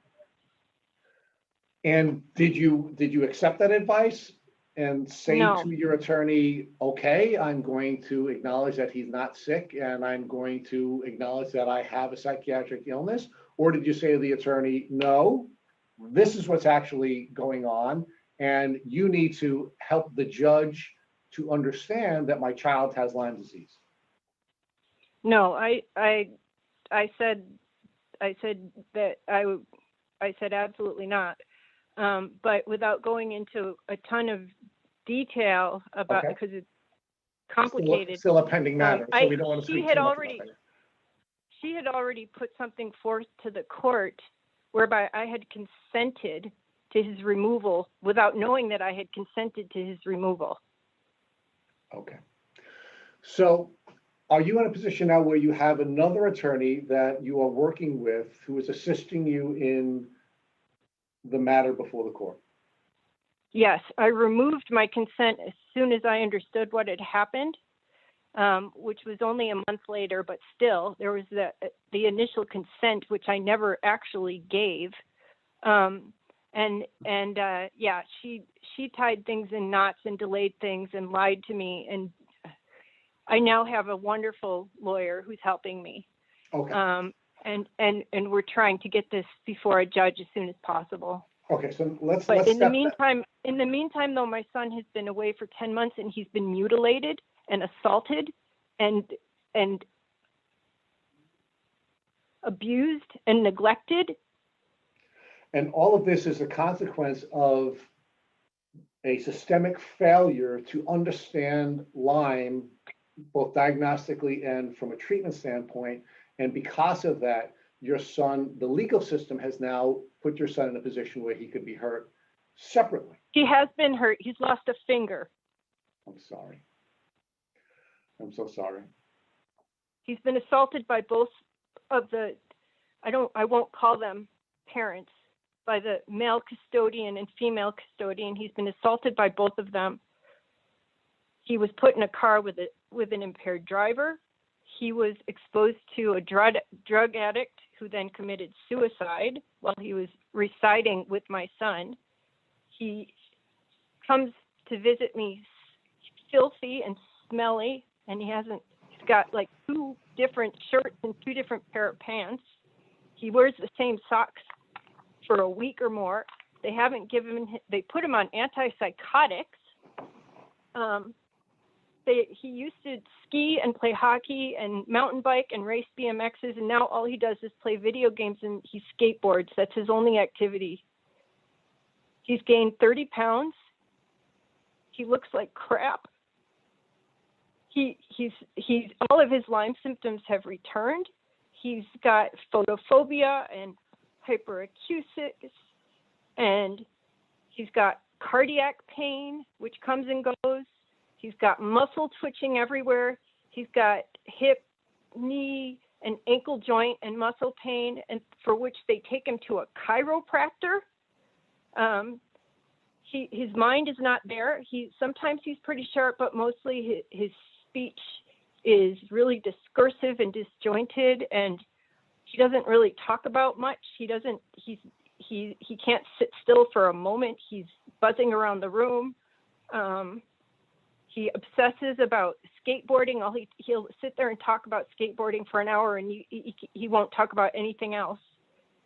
It's painful to watch. He used to read voraciously. He can't understand books well enough to even read comic books now.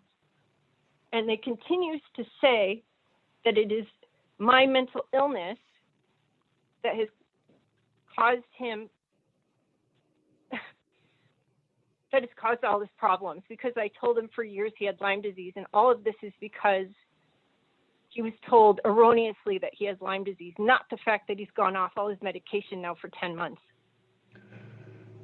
Now, of course, one of the challenges that you have is that you have to be able to work with an attorney who will understand Lyme well enough to present that to the court. Do you feel comfortable that the attorney that you're working with has a handle now, or will have a good enough handle on Lyme disease to be able to properly present that to the court? Absolutely. 100%. So let's focus now a little bit more on you and where you are with your care, because you are obviously in a very high stress situation now that you've lost custody of your child, and of course your child is not being treated well in the foster care setting that he's in.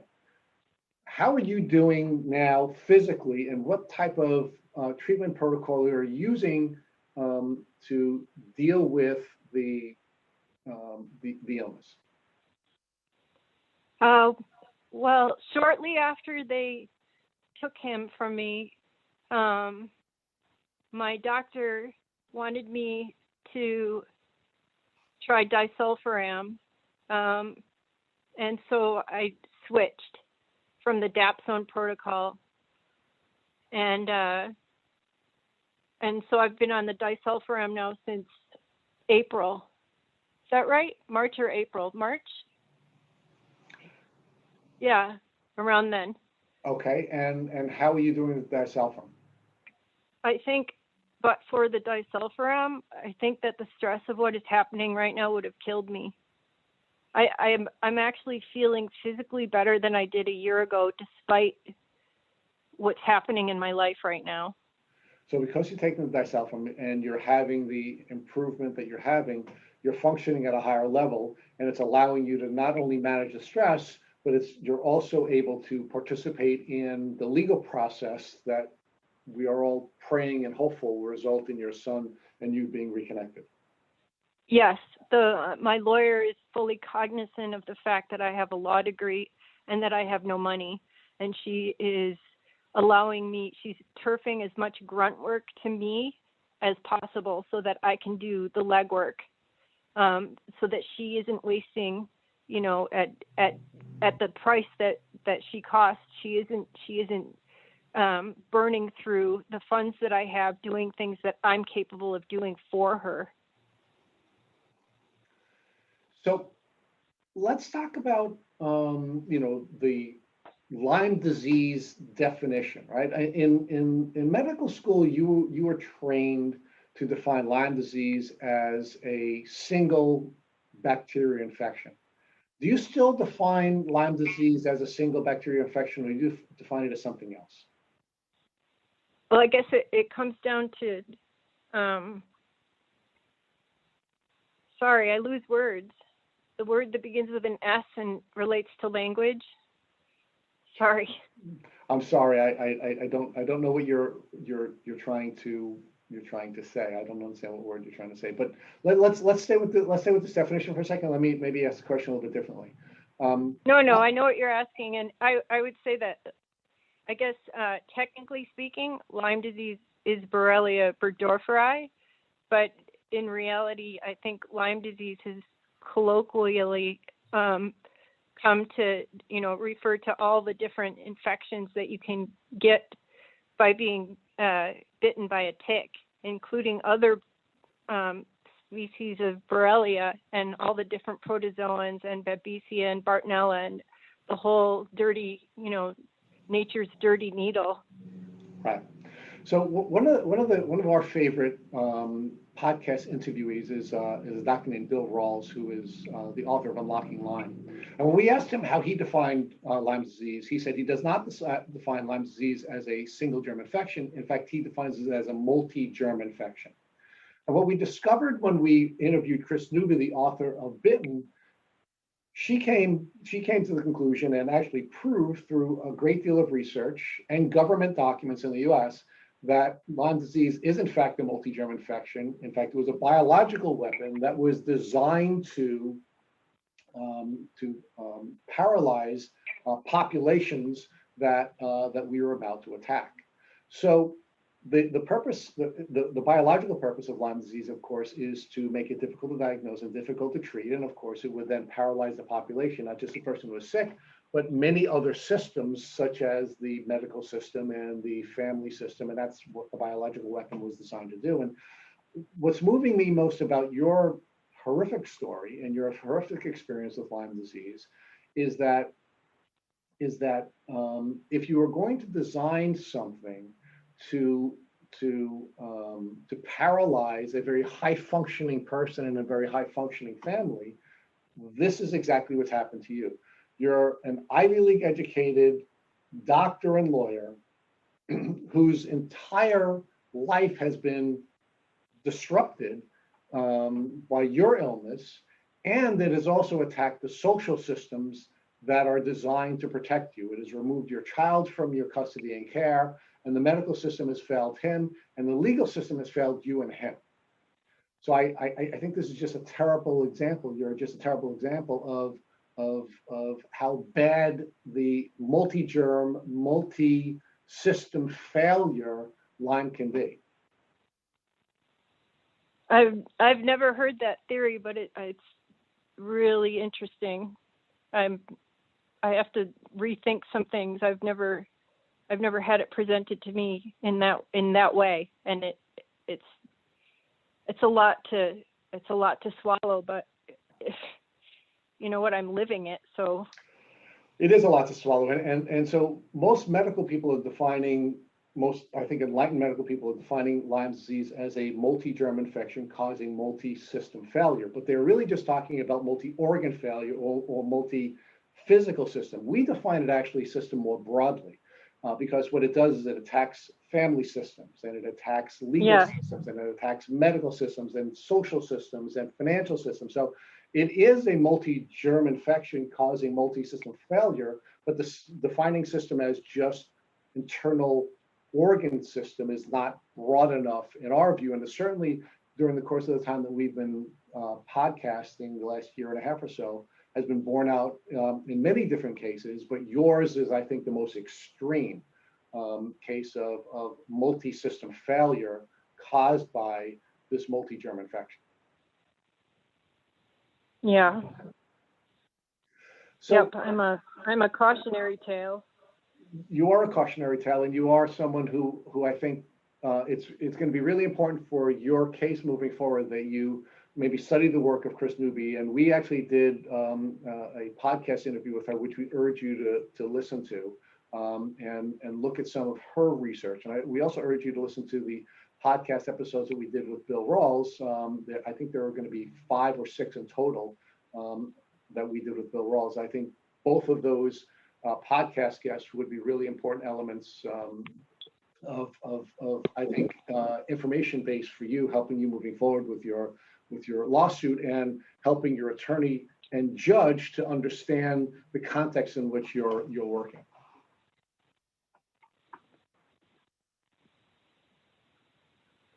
So for the folks in our podcast that want to follow your story, what would be the best way for folks to get in touch with you and follow your story through the legal system? My family started a GoFundMe page for us. That's probably the best way at this point. There's also a petition on change.org. I can give you that information. All right, please. So please give us first the information about the GoFundMe page that's been set up for you and how folks can get in touch with your GoFundMe page. And then please share with us the petition if folks want to participate in signing your petition. Okay. Do you want me to do it now? Yes. Okay. To the GoFundMe page, if you search Save, I don't want to say his name on the air though. Okay. Christine, Well, I'm sorry, Christine, what you could do is you can email us the links and we can put them in the show notes of the podcast. So if you're more comfortable just sharing the links with us, we can then put those links in the show notes so they're available to everybody listening to this podcast. Okay, I will do that, but I will say for the change.org petition, which can link you to the GoFundMe page, if you type in Reunite Mother and Son and Lyme bias, it will bring you to the change.org petition. And then if you want to continue on to the GoFundMe page, it links it. So if you just go down to the bottom of the change.org petition, you'll find a link to the GoFundMe page. And I would be grateful for signatures, even if people don't have the funds to assist with the legal aspects of this. Even signatures, anything would be helpful. Just spreading the word would be helpful. I just feel like if people knew what was happening here, they would put a stop to it. I have to believe that. Thank you for listening to the Tick Bootcamp interview with our guest, Dr. Christine Lydon, MD, JD. To our listeners, we have a call to action. First, if you'd like to learn more about how you can help reunite Dr. Christine Lydon and her 11-year-old son, please email her at chrislydon@live.com. Second, if you enjoyed this episode of the Tick Bootcamp podcast, please share it with your friends by using the social media buttons you see at the bottom of the post. Third, Tick Bootcamp has created a Tick Bite blueprint that has been inspired by the information that has been provided by past guests of this podcast. We urge you to visit our website at www.tickbootcamp.com to view the blueprint. Please note we would appreciate any input or improvement you would like to offer. Fourth, don't forget to subscribe to this podcast on iTunes, Google Podcasts, or Spotify to get your automatic episode updates of our Tick Bootcamp podcast. And finally, please take a minute to leave us a review on iTunes or our website. As always, we thank you for listening.